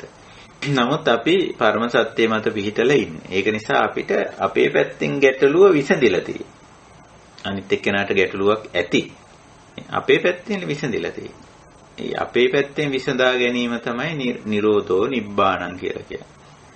අනිත් එක්කෙනාගේ ගැටලුව විසඳන එක නෙමෙයි නිවන කියන්නේ. ඉතින් මේක තරමක් විදියට නිකන් මතු පිටින් බැලුවොත් ආත්මාර්ථකාමී ස්වરૂපයක වගේ හැඩයක් පේන්න පුළුවන් නිවන් දකින්නවා කියන එක. ඔය ප්‍රශ්න නිසා තමයි තේරවාද මහායාන කියලා කන්සෙප්ට් දෙකක්, මූලික සංකල්ප දෙකක් ඉස්මතු වෙලා තියෙන්නේ. තේරවාදය නැත්තම් අපි මේ කතා කරන ධර්ම ඇතුලේ තියෙන පොඩි ආත්මార్థකාමී ගතිය. එහෙම නෙමෙයි අනිත් එක්කෙනාව නිවන් දක්කන්න ඕන, අනිත් එක්කෙනා ගලව ගන්න ඕන, ගැලවුම්කාරයෙක් වෙන්න ඕන කියන තැනට එක්තරා මතයක්. ඒකත් අපි ගන්න ඉතින් සම්මුතික කාරණයක්, සංකල්පයක් හැටියට.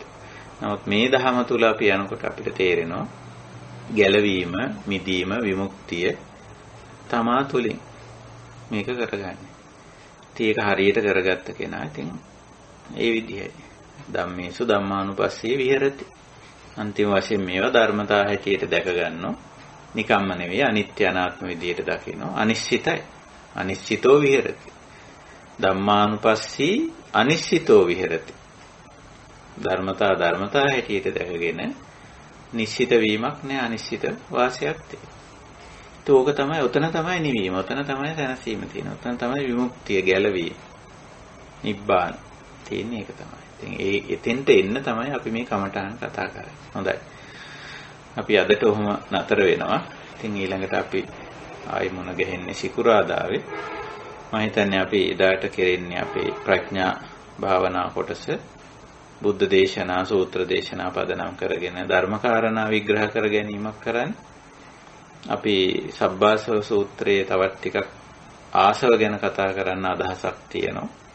සබ්බාසව සූත්‍රයේ කරුණු ටික අපි කතා කරා. නමුත් තව ටිකක් ආසව ගැන සාකච්ඡාවක් කරන්න අදහසක් තියෙනවා. එදාට අපි මුණ ගැහිලා ඒ සාකච්ඡාව කරමු. එhmenan අදට අපි මේ භාවනා කමඨහන් පිළිබඳ අපේ අවධානය සාකච්ඡාව මෙතනින් නිමා කරනවා. ඉතින් වෙනදා වගේම මේ සත්කාරයට, යහපත් කාර්යයට සහ සම්බන්ධ වුණු මේ සංවිධාන කටයුතු කරන, මේවට මහන්සි වෙන, කැප වෙන, එකතු වෙන, අදහස් දක්වන මේ කටයුතු සාර්ථක කරගන්න දුර ඉඳන් ළඟ ඉඳන් පෙනී නොපෙනී ඉඳගෙන කල්යාණ මිත්‍රත්වයෙන්, සත්පුරුෂ භාවයෙන් කටයුතු කරන පින්වත් හැම දෙනාටම සිතක් සාන්තියක්, යහපතක්ම වේවා. මේන් ලබා ගන්නා වූ ධර්ම අවබෝධය තුළ ජීවිතය දහම් මගට, දහම පැත්තටම ගෙනහිල්ලා මේ ජීවිතයේදීම නිර්වාණ ධර්මයේ සාක්ෂාත් කරන්නට හැම දිනාටම ශක්තිය, ධෛර්යය, වාසනාව උදා වේවා කියන මෛත්‍රී පූර්වක අදහස අපි හැමෝම අපේ හිත තුළ ඇති කරගමු. ඒ මෙත් සිතින් අපි උපයාසපයාගත් පින් කුසල් මෙත් සිතින්ම අනුමෝදන් කරමු. අනුමෝදන් විය හැකි තාක් සියලු සත්වයෝ, මව් දෙමව්පියෝ, ගුරුවරු, කල්යාණ මිත්‍රයෝ, ඥාති හිත මිත්‍රාදීන් හැමෝම, සියලුම සත්වයෝ මේ පින් කුසල් අනුමෝදන් වේවා. පිනට කුසලයට නැමේවා, යොමු වේවා. නිවන් මගට පැමිණ නිවනින් නිවී සැනසෙත්වා කියන උදාර කරුණා මෛත්‍රී අදහසෙන්ම අපි ගාථා සජ්ජායනෙන් අනුමෝදනා ආශිර්වාද කටයුතු කරමු. එත්තාවතාච අම්හෙහි සම්භතං පුඤ්ඤ සම්පදං සබ්බේ දේවා අනුමෝදන්තු සබ්බ සංපත්ති සිද්ධියා.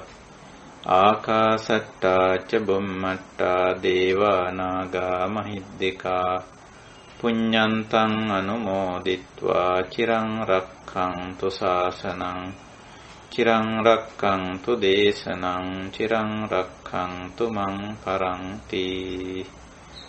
ඉදං මේ ඥාතීනං හෝතු සුඛිතා හොන්තු ඥාතයෝ.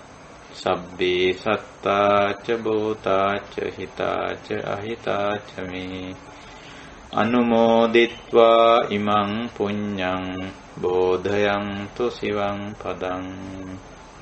ඉමිනා පුඤ්ඤ කම්මේන මාමේ බාල සමාගමෝ සතං සමාගමෝ හෝතු යාව නිබ්බානපත්තියා. ඉදං මේ පුඤ්ඤ කම්මං ආසවක්ඛයා වහං හෝතු සබ්බ දුක්ඛා පමුඤ්චතු. දේවෝ වස්සතු කාලේන සස්ස සම්පatti හෝතු ච තීතෝ භවතු ලෝකෝ ච රාජා භවතු ධම්මිකෝ. හැම දිනාටම ආශිර්වාද කරනවා. බුද්ධ ධම්ම සංඝ තුනුරුවන්ගේ අප්‍රමාණ ගුණ බලයෙන්ද අප මේ පුරන්නා වූ සීල සමාධි ප්‍රඥා ආදී තුන් කුසල ශක්තියෙන්ද හැම දිනාටම සිතක් වේවා, ශාන්තියක් වේවා, යහපතක්ම වේවා. කායික සුවය, මානසික සුවය සැලසේවා, නිදුක් වේවා, නිරෝගී වේවා, සුවපත් වේවා. මේ ජීවිතයේදීම පරම ශාන්ත නිර්වාණ ධර්මයේ සාක්ෂාත් කරගන්නට හැම දිනාටම ශක්තිය, ධෛර්ය, වාසනාව උදා වේවා. සබ්බීතියෝ විවජ්ජන්තු සබ්බ රෝගෝ විනස්සතු මාතේ භවත්වන්තරායෝ සුඛී දීඝායුකෝ භව.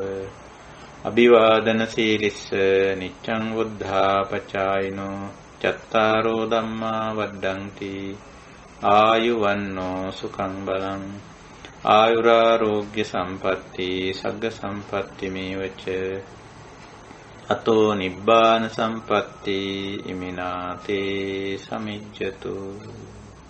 තෙරුවන් සරණයි. සුවපත් වේවා.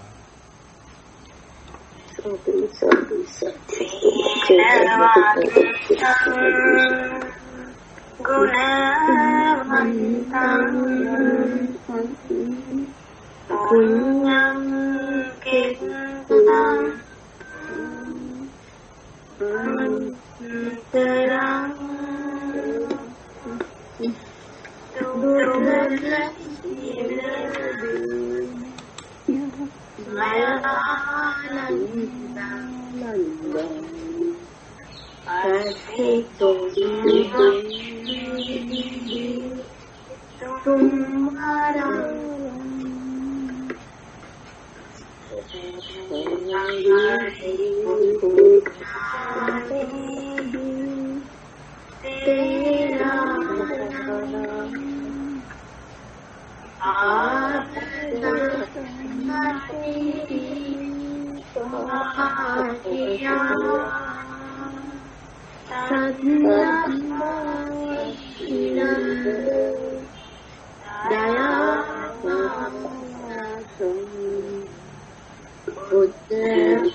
තෙරුවන් සරණයි. සුවපත් වේවා.